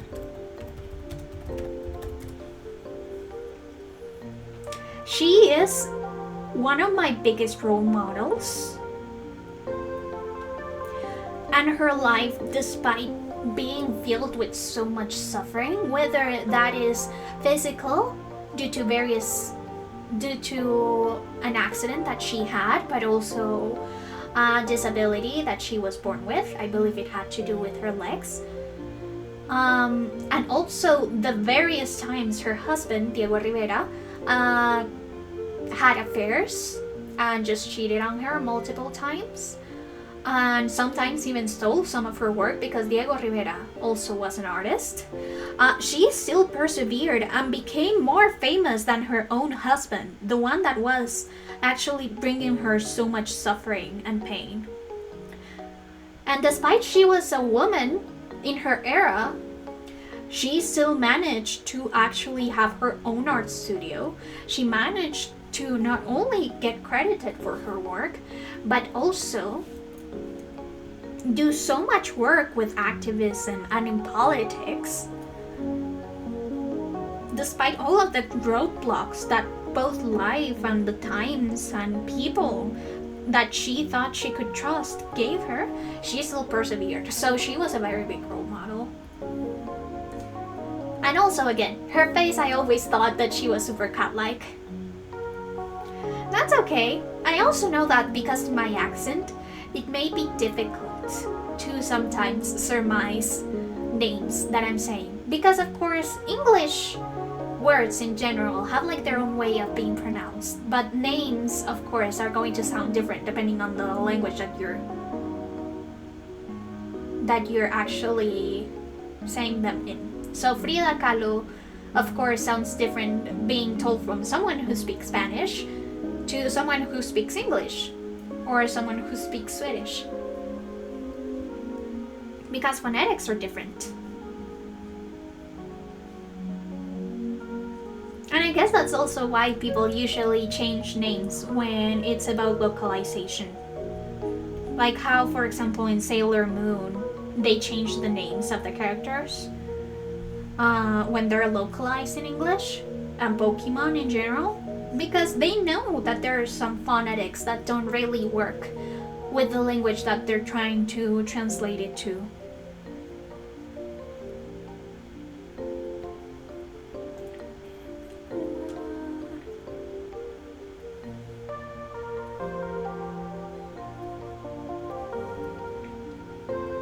But yeah, that's also a problem. I think that English, because it isn't as phonetic as other languages. So for example, Japanese, since it has very simple phonetics and doesn't have like any strange accents or pronunciations, it's way more easy to kind of figure out how something sounds or how it's written than, for example, French. French has so many different rules and accents. Yeah. English and the way that they just willy-nilly changed the sound of vowels was something that was very difficult to me when I was learning English. Because in Spanish, the letters make just one sound and that's it. But, wait, no. In Spanish, letters and vowels, they just make one sound and that's it. Maybe you can change the way that the song, the word is pronounced by maybe giving more strength to a specific syllable, but they're still going to sound the same. It's still going to be the same A, the same E, the same I, or A, E, I, O, U. But in English, you have like 13 different ways to pronounce the letter A, and so on and so forth for all of the vowels. I'm just lucky that my name is an acronym, and a very cool acronym at that.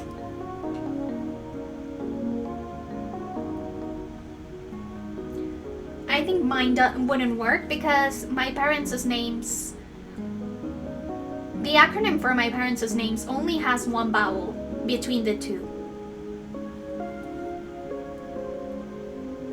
So it'd just be one huge kind of weird guttural sound with an A stuck to it.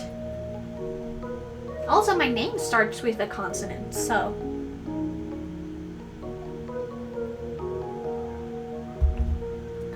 Oh no, my coffee cooled down.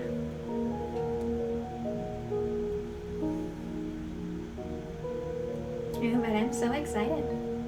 This is almost finished. Once I'm done with drawing all of the patterns, I can just color them and shade them.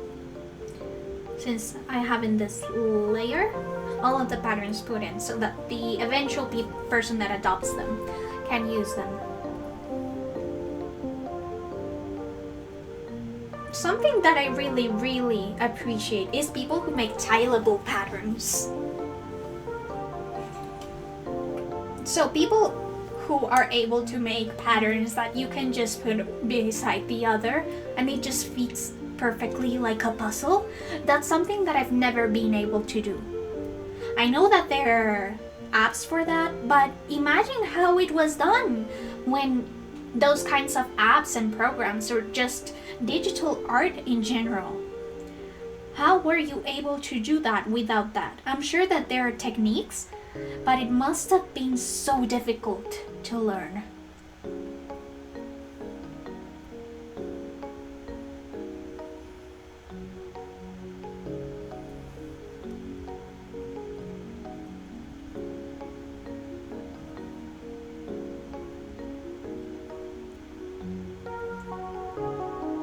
really hoping, actually. I have on my wish list on Beijing, I want to commission someone to do a tile-level pattern that I can use as a sort of watermark. Because I don't have the ability to do that. And some people, some designers in Beijing are extremely talented. And I love to work with them.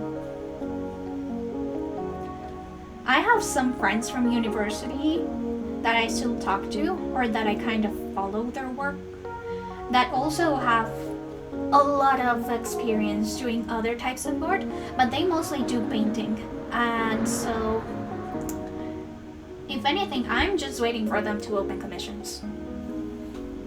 I'm 100% just waiting for them to open commissions so that I can support them in any way I can.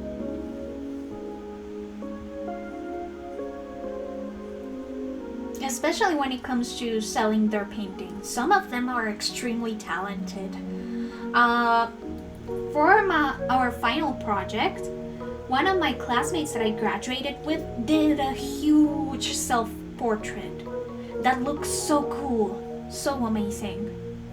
And then she later, for her YouTube channel, just filmed a video of kind of like quote-unquote studio tour of her work area while she was working on that final project, and seeing the process was just illuminating.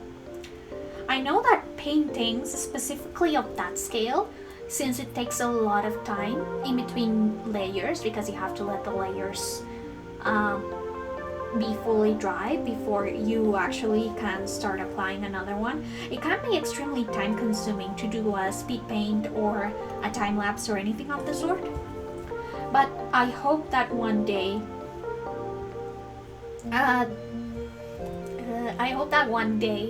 there will be an easier way for traditional painters and artists to post time lapses or do live streams of their work, because I am absolutely fascinated by the process of doing art. That's also kind of the reason why I am so against AI art, because part of what makes art so interesting is also the process of creating said art. All of the different techniques that you have to learn and that are available for you to learn, so that you can create different things, like different brush strokes and different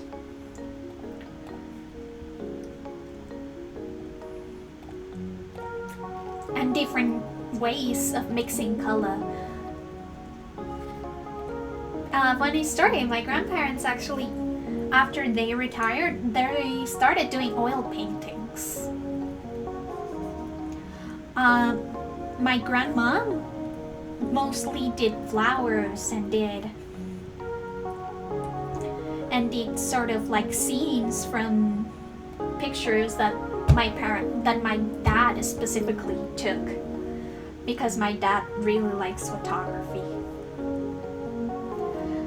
But my grandpa used to do portraits, and he actually has done a portrait for every member of the family, up until my youngest cousin from that side of the family. And while he wasn't able to finish it, because of course oil painting unfortunately can be very toxic,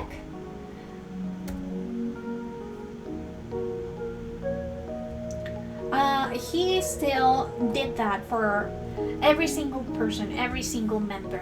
And eventually, at least us, which is a family of 4, my mom, my dad, my sister and I, we all have a dedicated wall of the portraits that my grandpa did.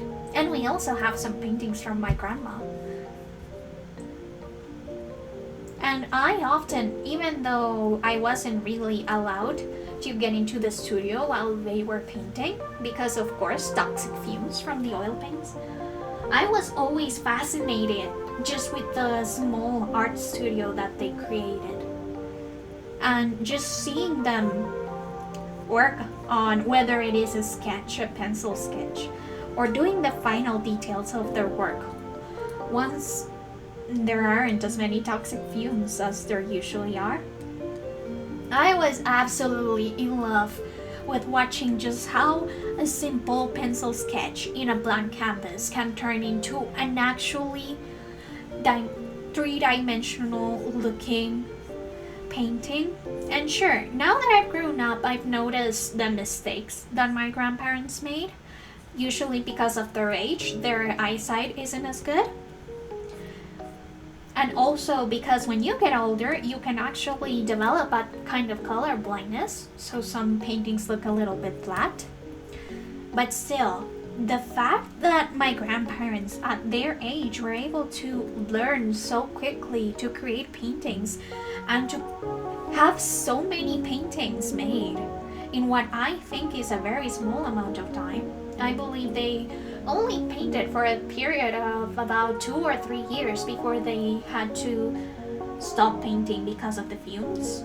They were able to improve at an extremely rapid pace.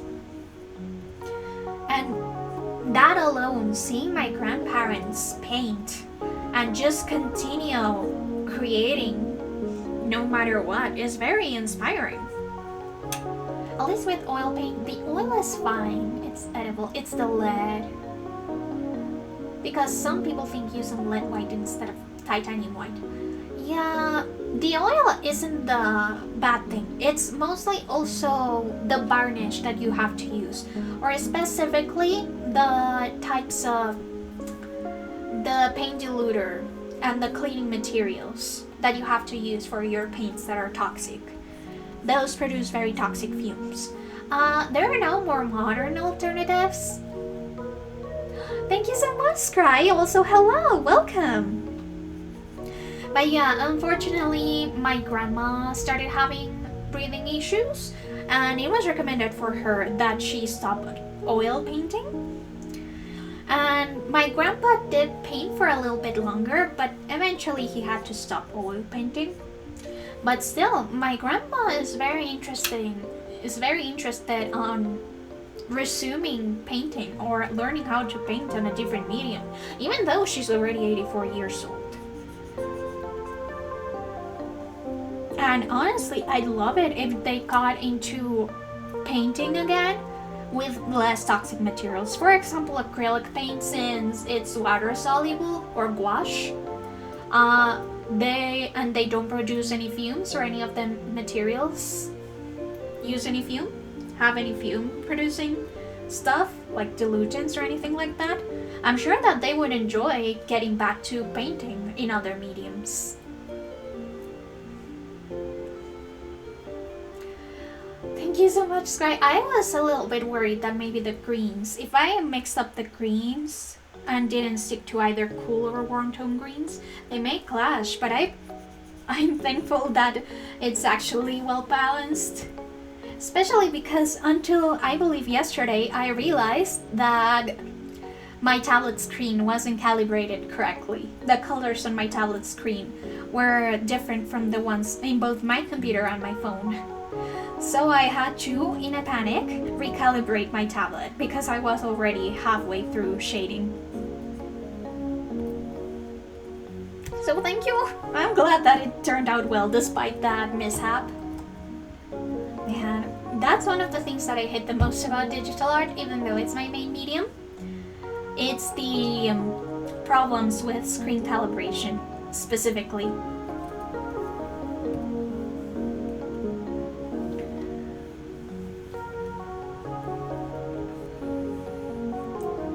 For example, did you know that no matter how much you calibrate a screen, sometimes you will never be able to have it be accurate or to have it be similar to the reference screen that you have?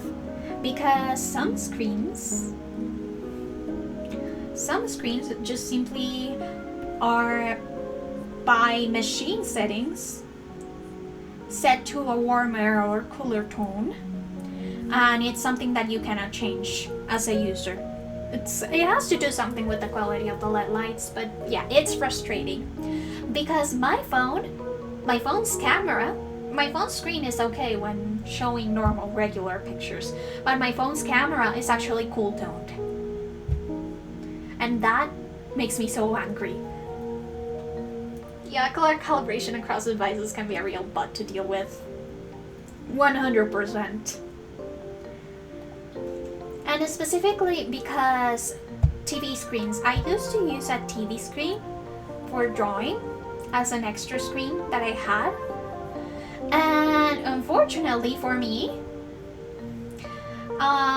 TV screens with quote-unquote more vivid colors are the worst to calibrate because they don't really actually care about the image actually being accurate to real life, but it looking as bright as possible.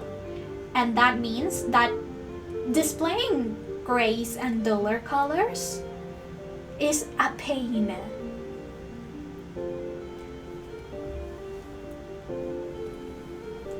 Thankfully, I sort of have like a list of websites that have reference pictures that I use to help myself calibrate stuff. And while they aren't perfect, I don't have money to buy a screen calibrator. Those are super expensive.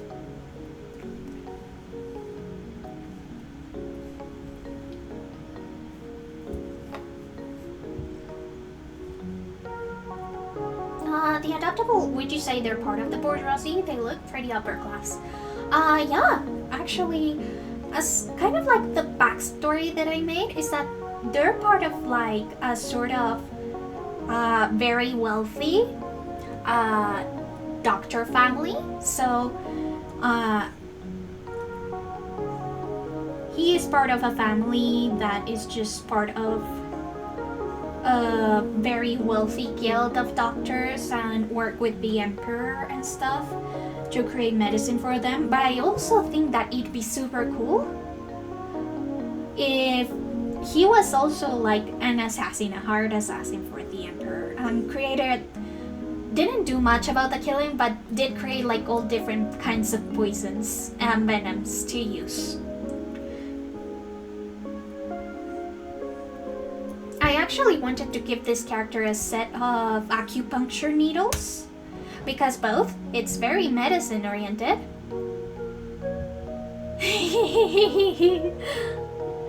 What? How do you say bourgeoisie, Scry? But yeah, so I wanted this character to be this sort of like both a doctor but also an assassin. Or at least somebody who makes the poisons for the assassins. And of course the glasses, because you know, smart people use glasses. Case in point.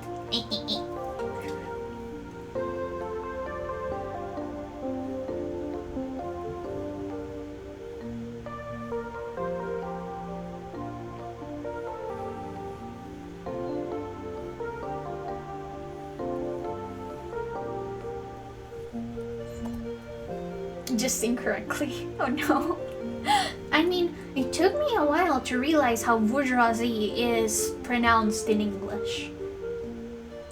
Because one doesn't really expect loan words to be pronounced so differently from the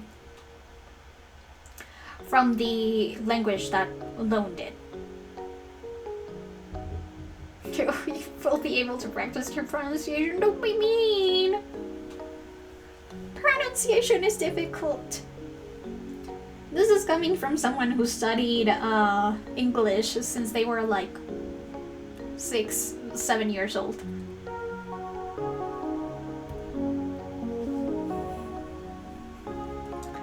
Let me see. Does Medibang have a diamond pattern brush?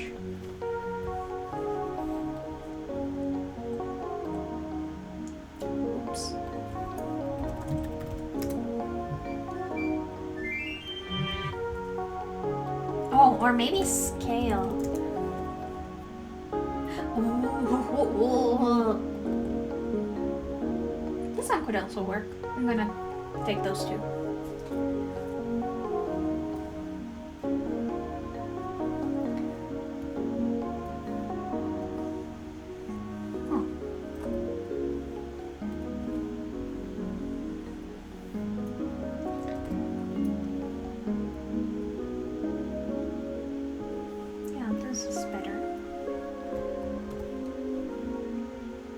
But yeah, pronunciation of loanwords specifically can be very tricky. I am with Scry on this one. get it eventually, but French is definitely one of my struggle languages. Me too. I have a bone to pick with the French for making such a convoluted language. The only reason why I'm partially good with French is because I have family that live in France. And sometimes when they came to Colombia, they try and make Mini Ghost pronounce the words in French, just to have a good old laugh about how the baby doesn't know how to pronounce French. It's not my problem that French is difficult to pronounce. Perhaps you should make your language easier.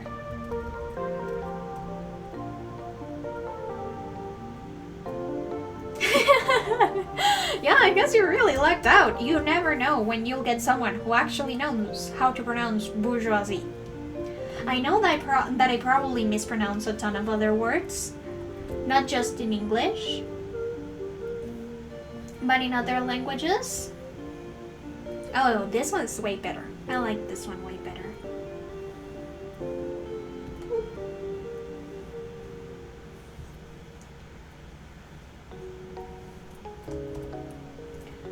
Oh yeah, Japanese is a very easy language when it comes to phonetics.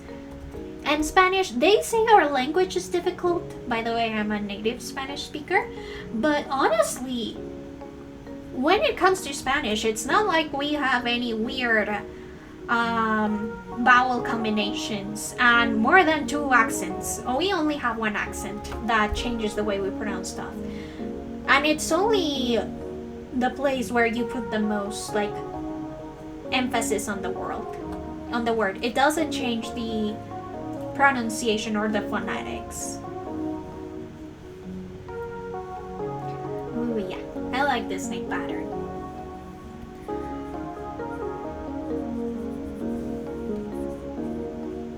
This one, I don't know if I should include it into the texture pack or the pattern pack for the adoptable, because it is relatively easy to replicate and it doesn't have any structure like the other ones. Also, I used a brush.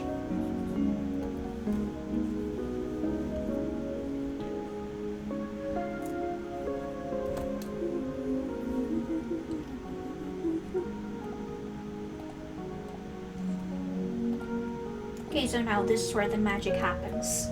Alpha lock and shade. Boom. Magic.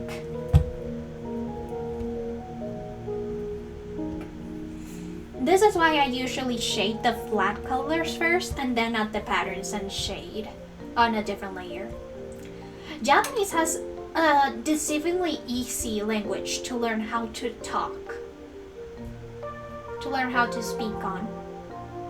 The writing is another thing. The reading and writing is absolutely a whole other different beast. But when it comes to speaking and listening, it has been quite a joy to learn. Like, let me get the... There we go.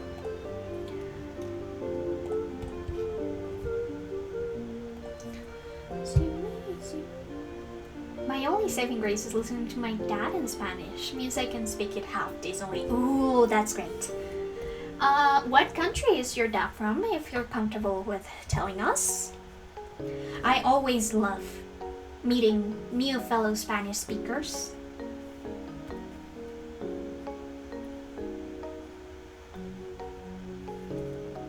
Ooh, Mexico! Nice. Heard the current president of Mexico is a badass. Don't know if that's true or not, but I hope that it is. I hope that you have a nice president. Japanese is deceptively simple, especially to English speakers, because the sounds are simple. It's just that Japanese uses pitch instead of stress. Yeah.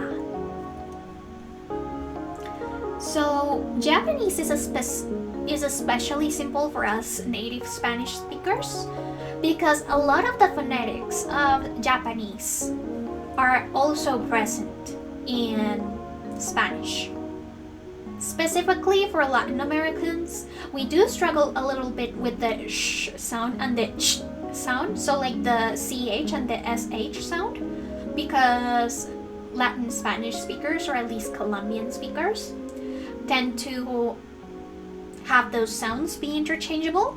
But aside from that caveat, Japanese is deceptively easy to learn to speak when you're a Spanish speaker.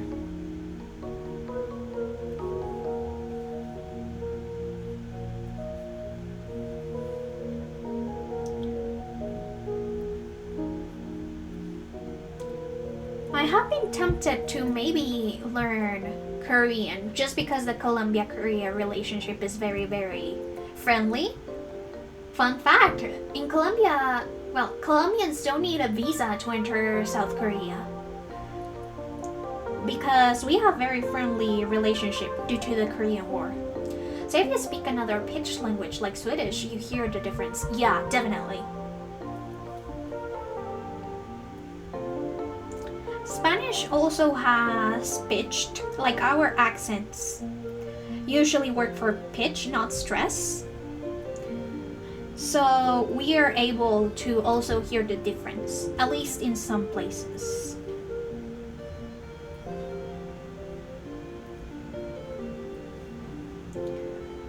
Fantasy.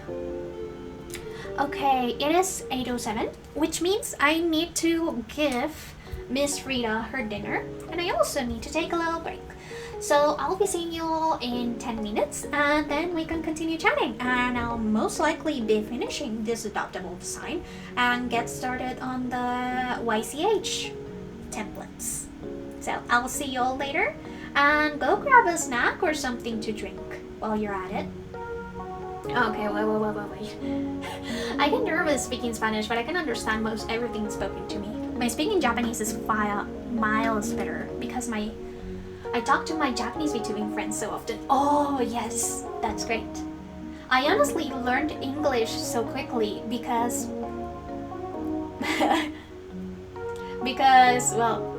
the internet is mostly English speaking, so I had to brute force my learning English to speak with my friends. I need to get myself more Japanese speaking friends so that I'm not so nervous about speaking Japanese.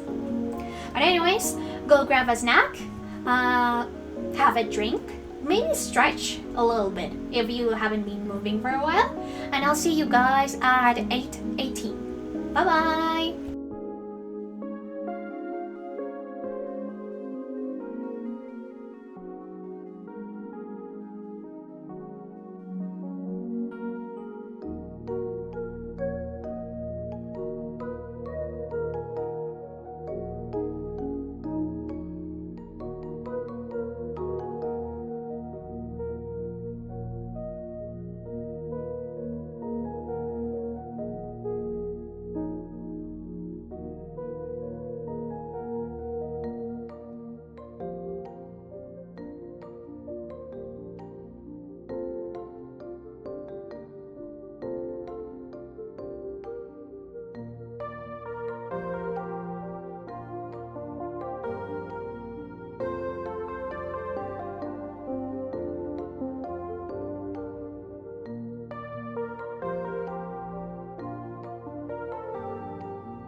Okay, surprisingly quickly, we are back, and Frida has also joined us.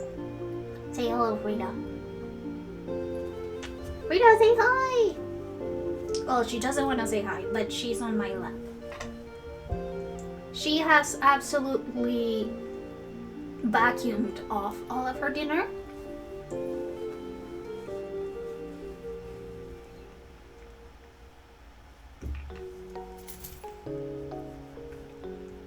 And now she's looking at me as if she was disappointed with the amount of food I gave her. Oh, she most likely is disappointed. The qualms of having a fat cat.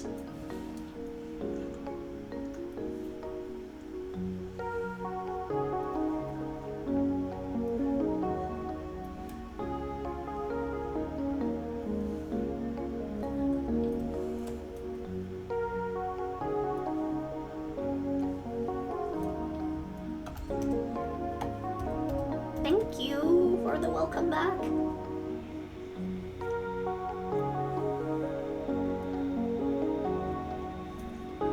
Man, I feel so bad whenever I have to give Frida any food.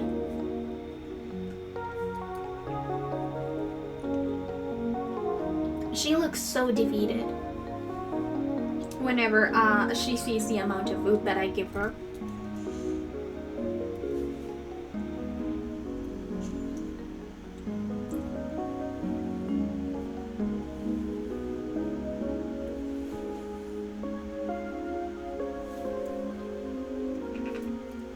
Thank you, Heel. Wait, let me get my chair a little bit better.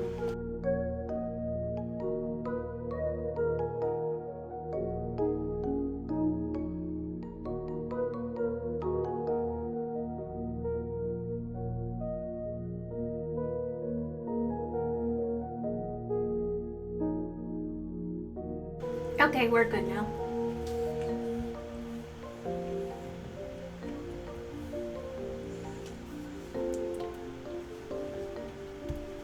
One thing that my parents hate is the way that I sit.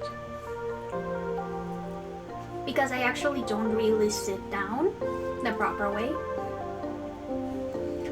Instead, I just sort of do a crouch.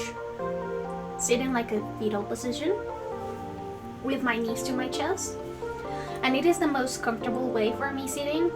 But every single time my parents see me sit like that, they say that I'm going to get arthritis or that I'm going to get knee pains in the future. But I mean, babies spend 9 months in this position.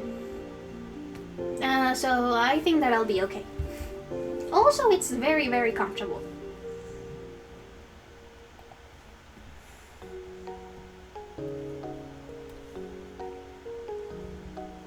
One of my classmates back in university was actually doing a project on how properly sitting or how sitting properly with a chair or a desk is actually a form of colonization that was made, and specifically a form of control that schools use.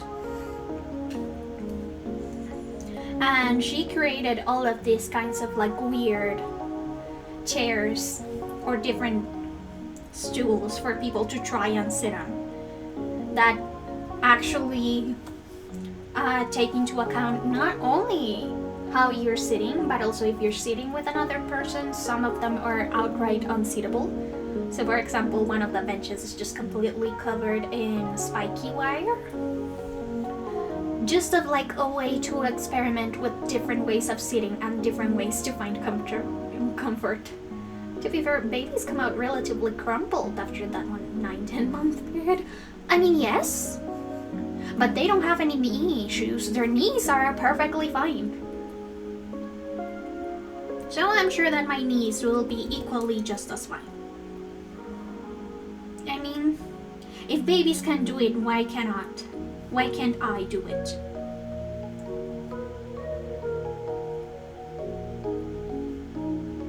Wait. I think I may have done something here.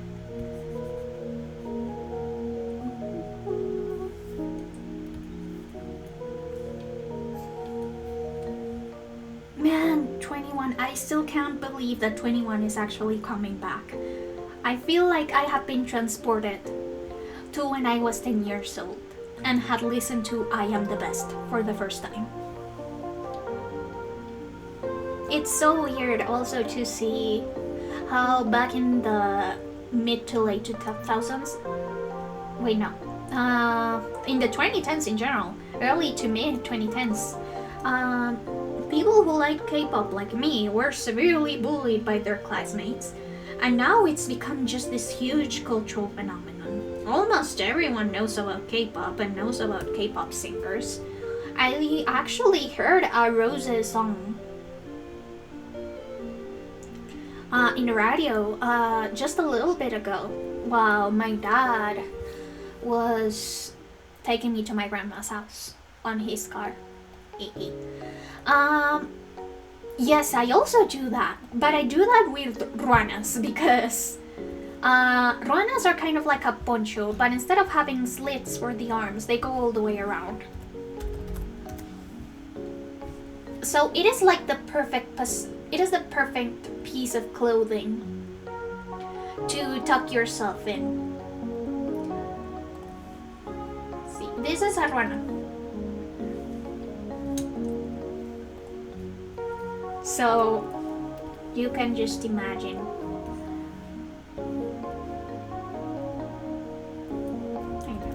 Eyes are too small.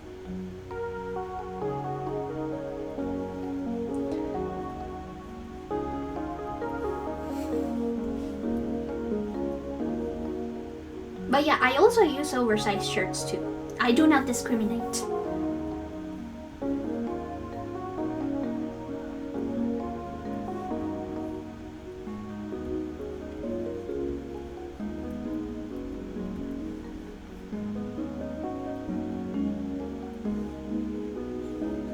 The only thing I don't like about these types of ruanas is that they're made with non-processed wool, so they're very itchy. That's the only thing I don't like about them. But they're very, very warm and very comfy. In fact, we have blankets made out of them that we use for the winter time.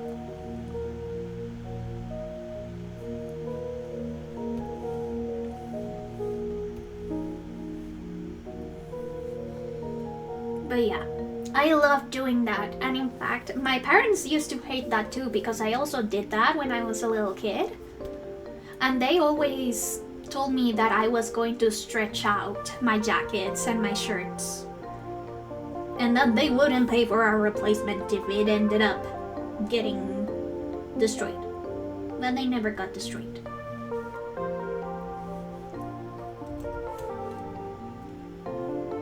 And also, especially, I know that my country doesn't have like really, really cold climate, but sometimes it feels really cold due to the wind currents. Since I live in a mountainous region, wind currents are very common, and sometimes wind can make warmer climates or warmer weather feel colder than it really is, just because it's windy. In fact, we even have a specific month for flying kites, which is the windiest month here where I live. It's August. August is kite flying season. And on the streets you find vendors just selling all of these different kinds of kites. Some that you even know that you won't be able to fly yourself because they're most likely too big or too heavy. But still, people buy them just for the novelty. And it's a very nice time of the year because even though it's windy, it's sunny. So you get to have some chill air to cool you off while you fly your kite. Compared to, for example, April and May, which is rainy season, but it's also windy season. So it is miserable for that time of year. Because rain with wind is like the most evil combination that ever existed. I once remember when I was doing an exchange program in Canada, I had unfortunately missed my bus, and it was sort of raining, but not really hard. It was more like a light mist. And so I said, hey, it's not raining that badly, maybe I'll just walk back home. I walked back to my host's house, and it'll be okay, even if I miss the bus. Yeah, no. Since it was also very, very windy, I ended up absolutely soaked, even though it was just a very light, misty rain. From then on, I realized that wind is actually the worst thing that you can have when it's raining. Not even hail. And I have had some times in which hail is absolutely terrible in here. A couple days ago, I believe it was this weekend, hail was so bad that it was almost the size of a marble.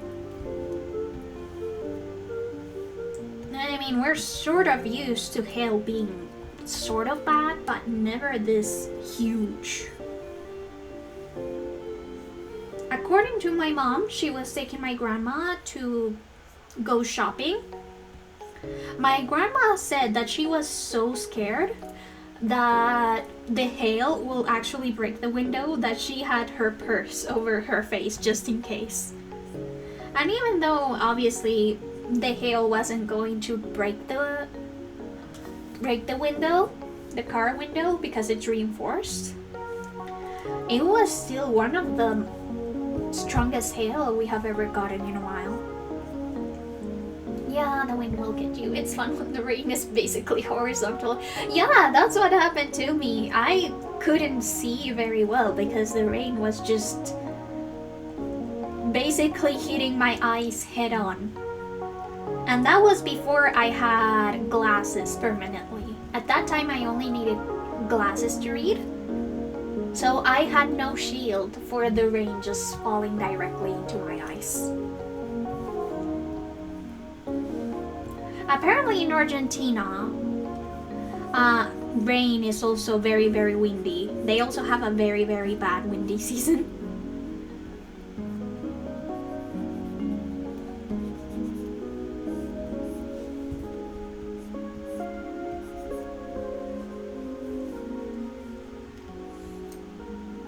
I remember one time in which the wind was so bad that it completely obliterated my umbrella.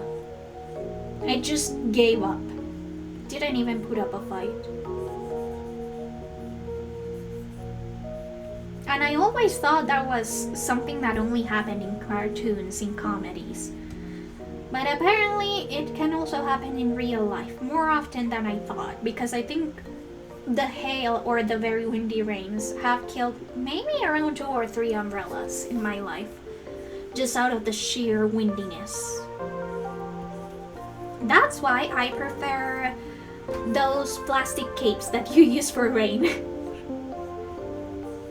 Not only they're cheaper, but they won't break with a little bit of wind, even though you look absolutely silly wearing them.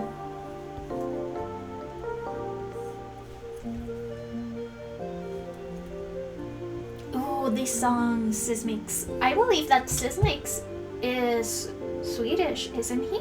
Let me check.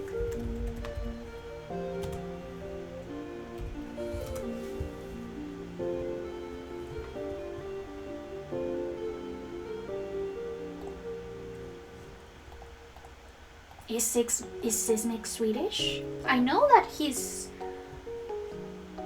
European, North European, but I don't remember from what country exactly. Let's see. Sismic, from what country are you? Also, Sismic hasn't uploaded anything since 2 years ago. Oh, Sismic is from Norway.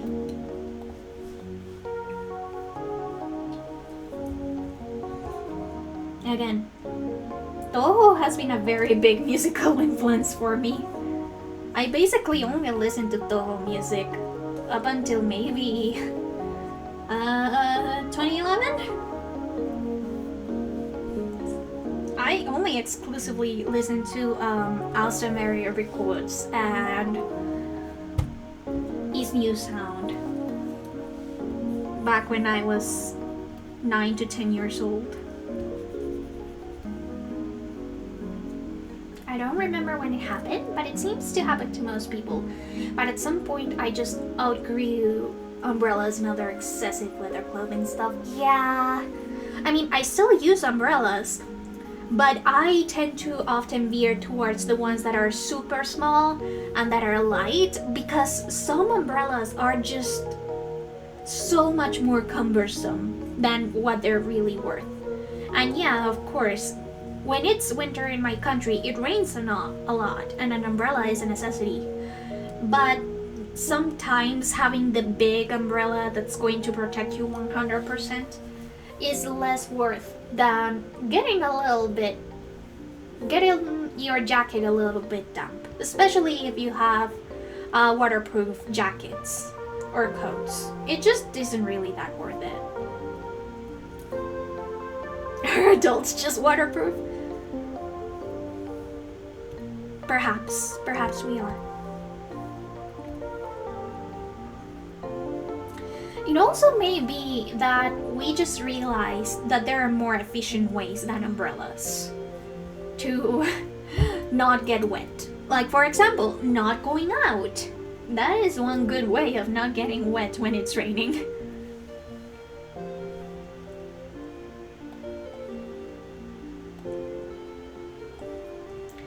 Yeah, I think now the only pattern that I'm missing is the lotus pattern, but I really didn't like it.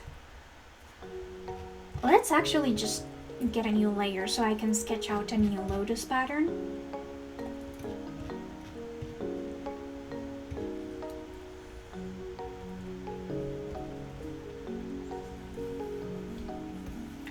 Another thing that I realized as an adult is that adults like to gatekeep functionality. Because my parents, when I bought my current umbrella, they said, but oh, it looks so flimsy, it's so small. This really isn't a good option for you, Ghost. But then I'm like, not only I'm not going to use an umbrella with a lot of people, it's only going to be used for myself, to cover myself and maybe Frida, but also my bag is heavy enough. Because I, of course, have to bring my art materials, notebooks, and most of my books everywhere. Since I like to sketch a lot. So, not only bringing a big umbrella would make my commute incredibly inconvenient and uncomfortable, but also it would make it so much more difficult for me and much more difficult for my back to handle the added weight of a big umbrella or a heavy umbrella, especially with all of those umbrellas that have the special mechanisms that open and close with one button. Those mechanisms are heavy. I'd rather just have an umbrella that manually opens and closes, especially because I don't have a lot of arm strength.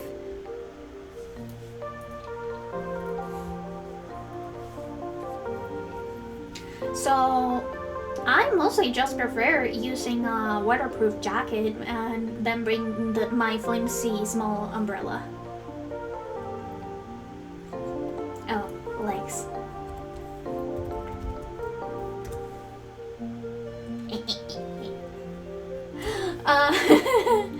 Legs, honestly, I don't really feel that much cold with my legs. No, it's without the space. It's without the space, if you want to take my nerd glasses off. But oh, I have no glasses. I am no longer a nerd. Oh yeah. I don't really feel that much cold in my legs, so I am okay with them getting cold and wet. I honestly won't really notice that, unless they get on my socks. Oh, your keyboard adds the space? Are you on like mobile or something? To be honest, I have disabled autocorrect in my phone. I like to live dangerously. Okay, let's go back to floating.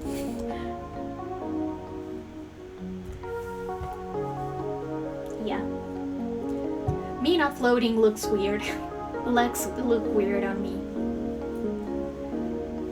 But they can sometimes be very convenient. Okay, let's actually do the lotus pattern that I was talking about. Let's get some visual references.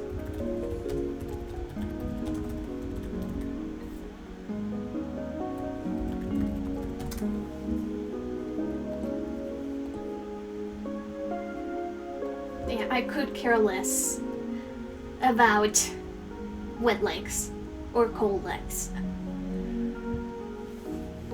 Especially since I don't wear much stuff. No! My legs! They're out in the open.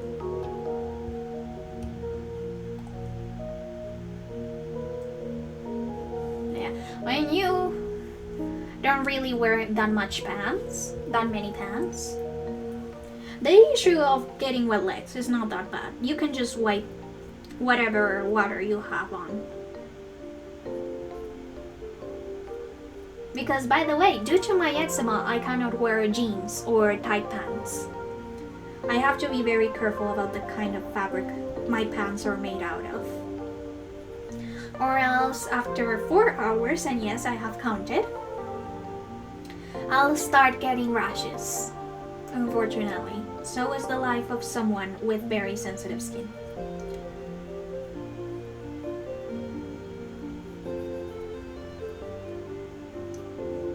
When that SpongeBob quote came out, like, my skin is made of paper, my bones are made of glass. Wait, I was born with paper skin and glass bones and paper skin. Yeah, that's me.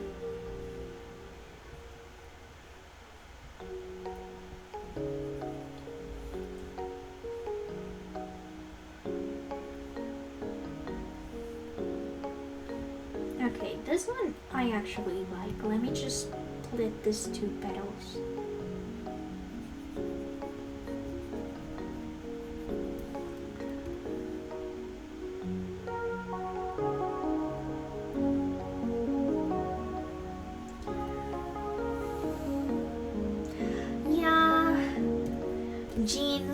Jeans are a very important part of like the regular everyday wardrobe of my country. Since we don't have any seasons, that means that we can just use whatever clothes we want and add/remove as many layers as we need to. And since jeans are so durable, a lot of people use jeans as like their everyday outfits because they're durable, they're sturdy, yada yada yada. But for me, jeans are like torture because the fabric is so rough with my skin.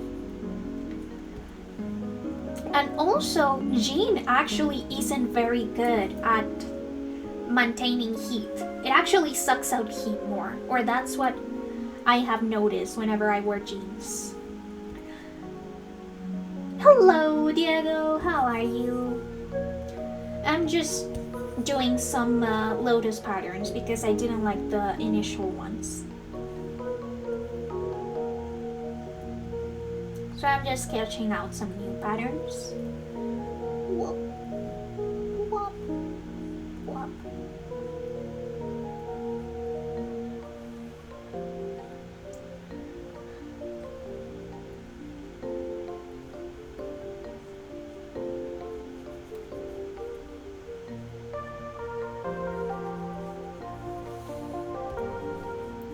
Thank you so much. I'm glad that you like it.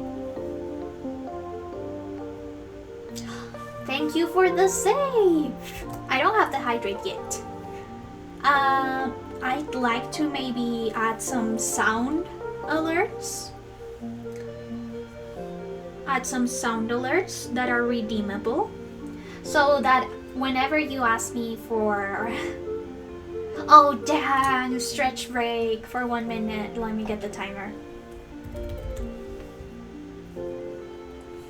Let me get the timer. Okay, stretch break, 1 minute.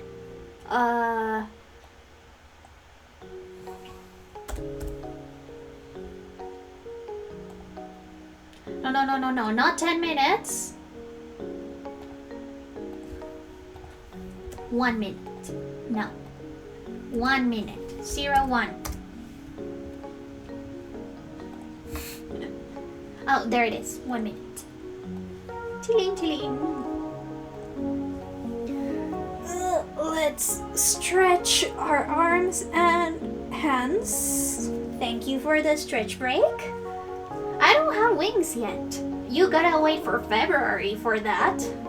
By the way, spoiler alert, you're going to have a slightly different ghost for February.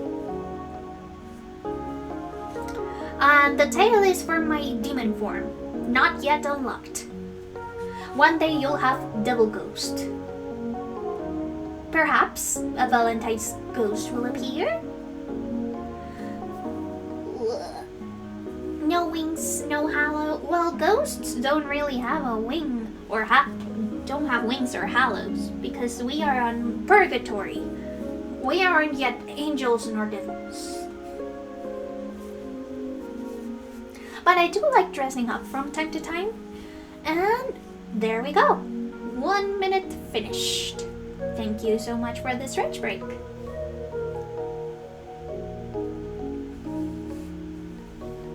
I have been pondering about games we could play for February, and apparently Catherine the game is currently discounted in my country, so having a demon ghost and an angel ghost for a Catherine playthrough may be really fun,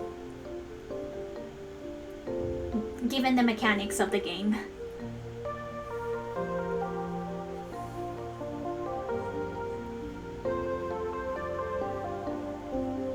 Honestly, sometimes, even though the Japanese don't know much about Catholicism and stuff, they sometimes come up with some very good religious bangers.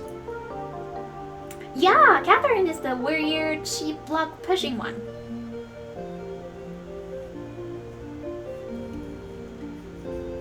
I don't like the second one, like Catherine Full Body.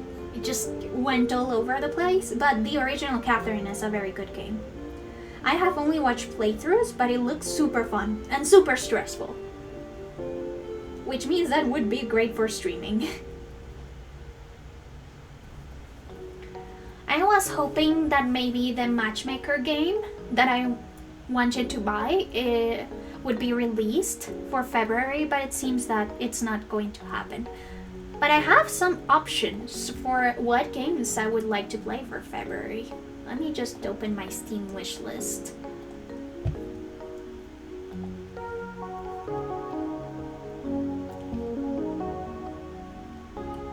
Okay, there it is. So, one option is Catherine Classic, which is 70% off right now. The other one could be My Side, which is 10% off right now.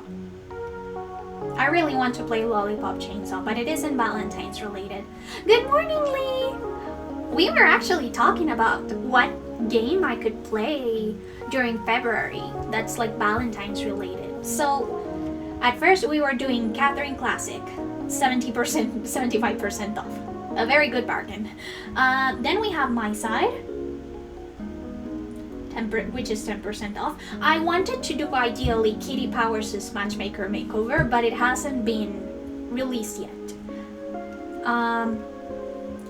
We could also do Doki Doki Literature Club Plus. I have played the original one, but I haven't played Plus. We could also do Slay the Princess. It isn't as Valentine's Day related, or just like as Valentine-y as the other ones, but those are like 4 options that I have. I could probably make a poll on Twitter or on Blue Sky for it. And also Tumblr, I guess.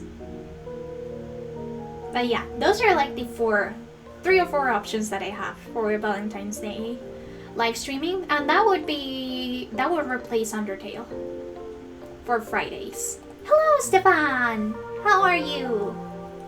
Everyone seems to be waking up right now. I'm glad to see y'all. Also, how was your Lunar New Year, by the way, Lee, since you guys celebrate?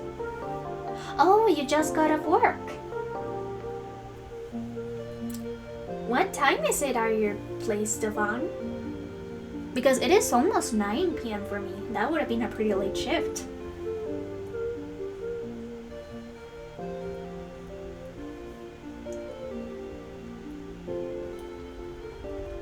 Oh, it's 5:45. So you're a couple hours ahead of me? Wait, behind. You got red packets, that's great. Those are the ones that have money, right? The ones that have sweet, sweet money. Usually in Colombia, you get money for Christmas. So, I don't get any money during this time of year. I usually get white packets for Christmas in Colombia with money. Especially when you're an adult. Usually kids get toys and adults get money. Or appliances sometimes. I'm struggling with this lotus pattern that I want to make for the bottom of the skirt. Or, well, for the bottom of the pleated part of the hanfu.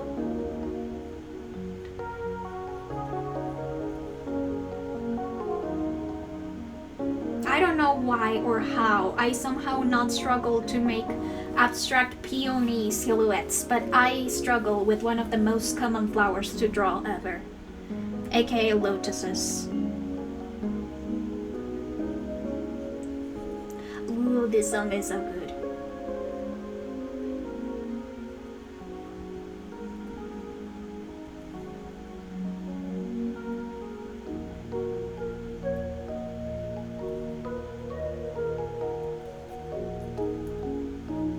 But yeah, I'm glad that you got red packets. Not to mention, do you guys have like a dinner for Chinese New Year, or is it just the exchange of red packets? Ooh, an outline instead of a full silhouette. That could be simpler. Let me check. The thing is that I want it to be a little bit taller than the initial pattern that I had. So I could always do something.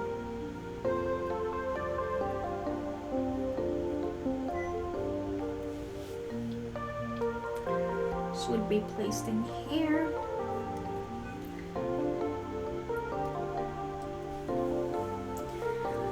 Then, ooh, made vegetarian lunch.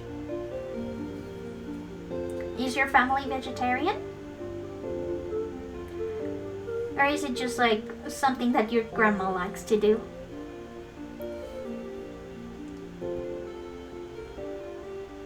I know that some religions do not like to eat meat, but I don't know if you're part of either of those religions.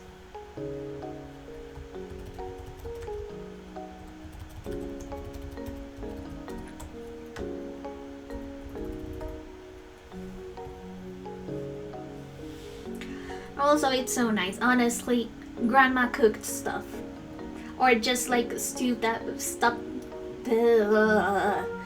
that's cooked by either family or someone who's very close to you always tastes the best. You can sometimes just taste the love.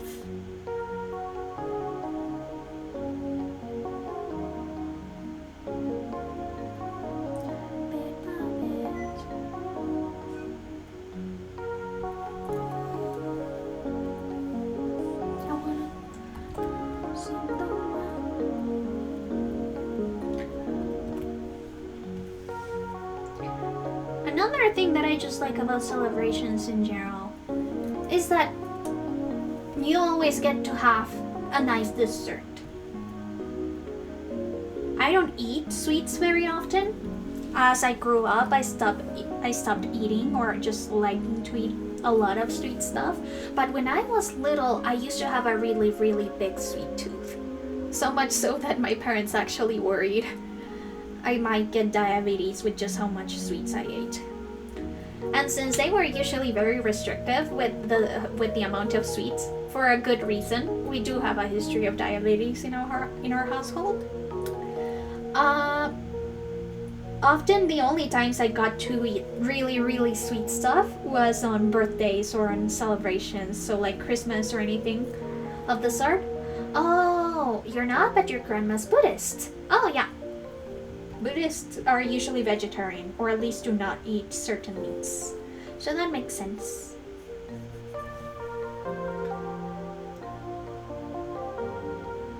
I mean, yeah. When I grew up, I stopped eating. Eating is such a childish thing. When a ghost matures, we no longer need to eat. We just feed off of, I don't know, plasma or something.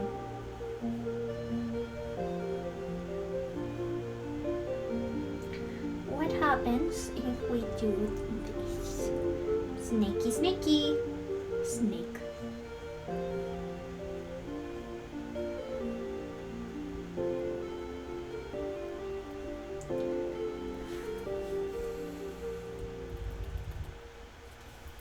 Okay, what do we think of this pattern? Is it too much? Let me just multiply. Make it a little bit dimmer.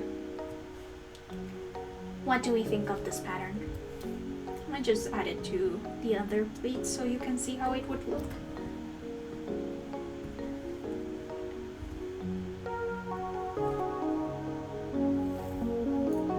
Oh, maybe alternating?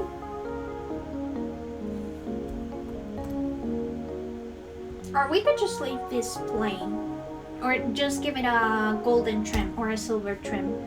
That could also be an option.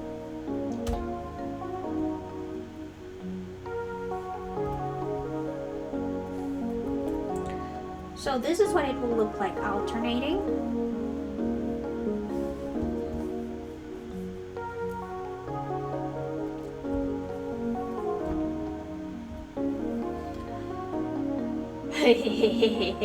You know, I have actually been thinking about channel mascot, and you know what is also a ghost but isn't like the type of ghost that I am?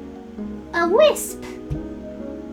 I think that once I get enough money for stream elements, I could make you little wispies and give you little wisp accessories. Maybe even give you legs, if you so wish. A wisp, yeah! And I could like make little accessories that are related to ghosts around the world. Yeah. Let me see how it would look like if the trim was a little bit more subtle. And instead of it being just a big lotus flower, it'll be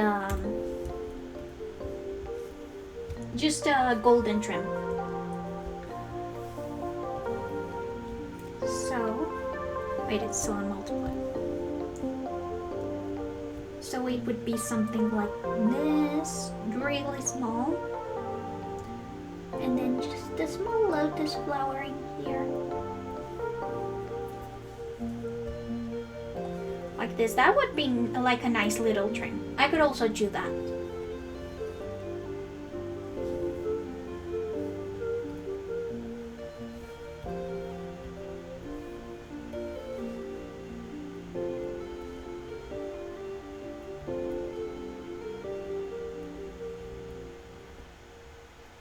Or just like make it like a sideways peony, since we already have peonies, to keep it cohesive. We could also do this.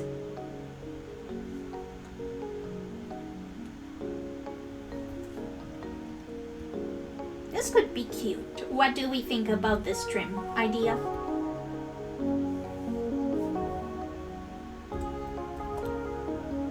Oh, so look, the sides of the clouds match.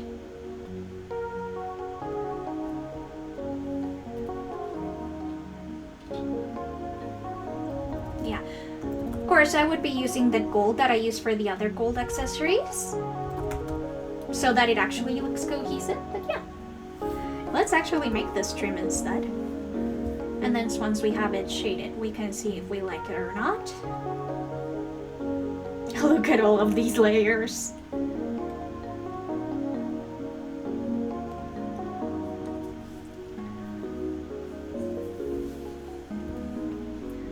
Yeah, the good thing is that since I draw every single one of these in a different layer, that way I can shade them all separately, following the shading that I did for the initial piece of clothing.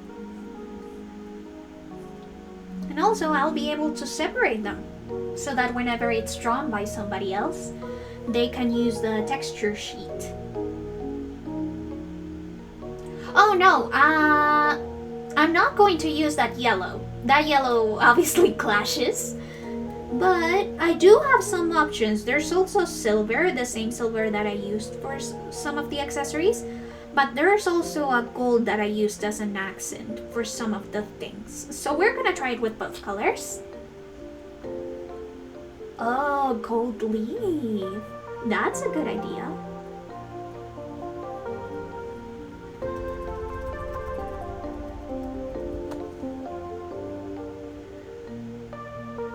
First, I'll be making the pattern and then I'll use some texture on it. That way, I can save it with and without the texture. 1, 2, 3. Then we connect. Oh, stitching. Yeah, like embroidery. Yeah, for that we can add some sort of watercolor effect.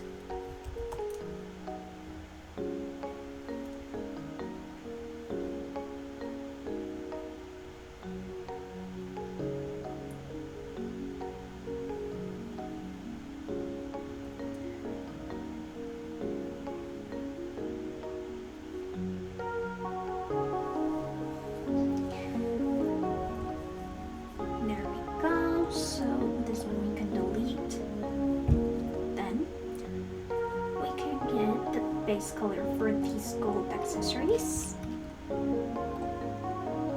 which is not really yellow but more of like an orangey color. Then we can see if it fits or if it doesn't. First,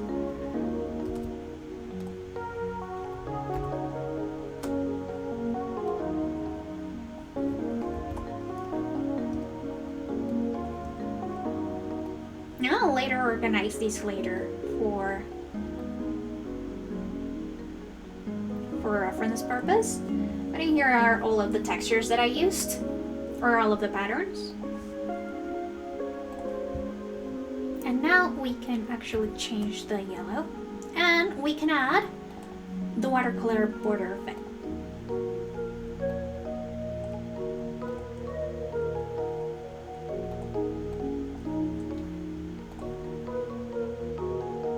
We could also make it this yellow-green that sort of looks like gold.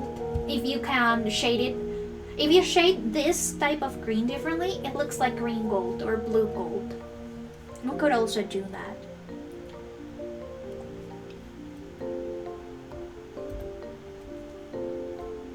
Well, let me first shade this one, so that you know how it looks like.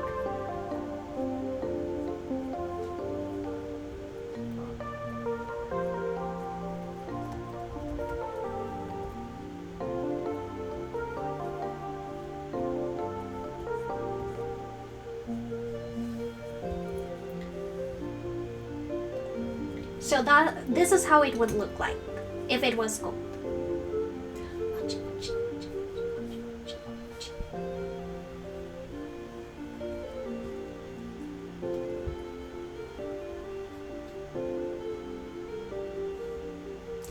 I just realized since I am recording locally, I could probably get away with playing songs. But still, I'm a little bit scared.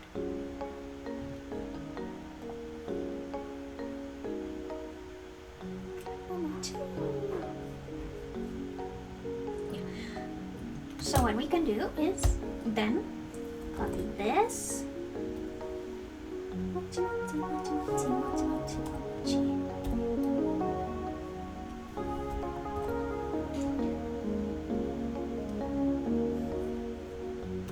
Oh, I'll save. Thank you for letting me know. There we go. So what do we think of the gold? Let me just keep it be. I should probably instead wait.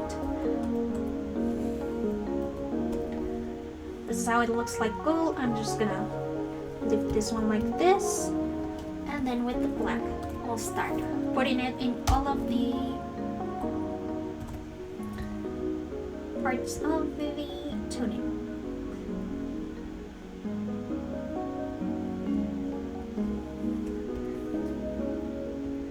But hey, look, it fits.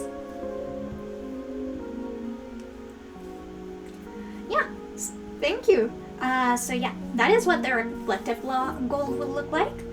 And then I'll be adding some of that green so that you can see the difference.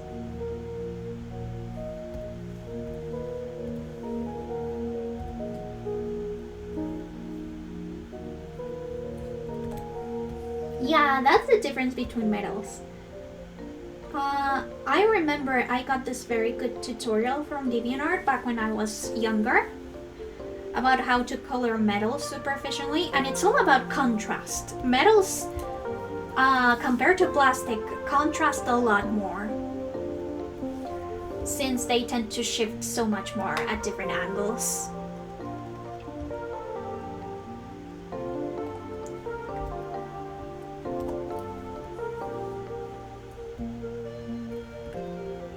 Let's actually do something with this one, and it's not make it fit perfectly because this is pleated. So as the fabric pleats, the pattern is going to actually start to break a little bit depending on how the fabric is pleated and from what angle you're going to see it. So all of the center ones are going to be pretty nicely centered, but this ones I am going to make it so that they start sort of breaking a little bit.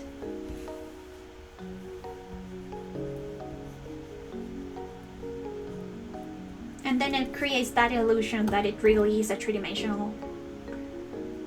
Yeah, it kind of makes the illusion that it's three-dimensional. This is also always why I save the textures as plain things like that, so that then when the person that gets the character sends the assets to either someone they want to commission or if they want to draw the characters themselves, they can then use the lasso tool when there are pleats in the fabric and move it just a little bit so that it looks like the fabric is actually folded.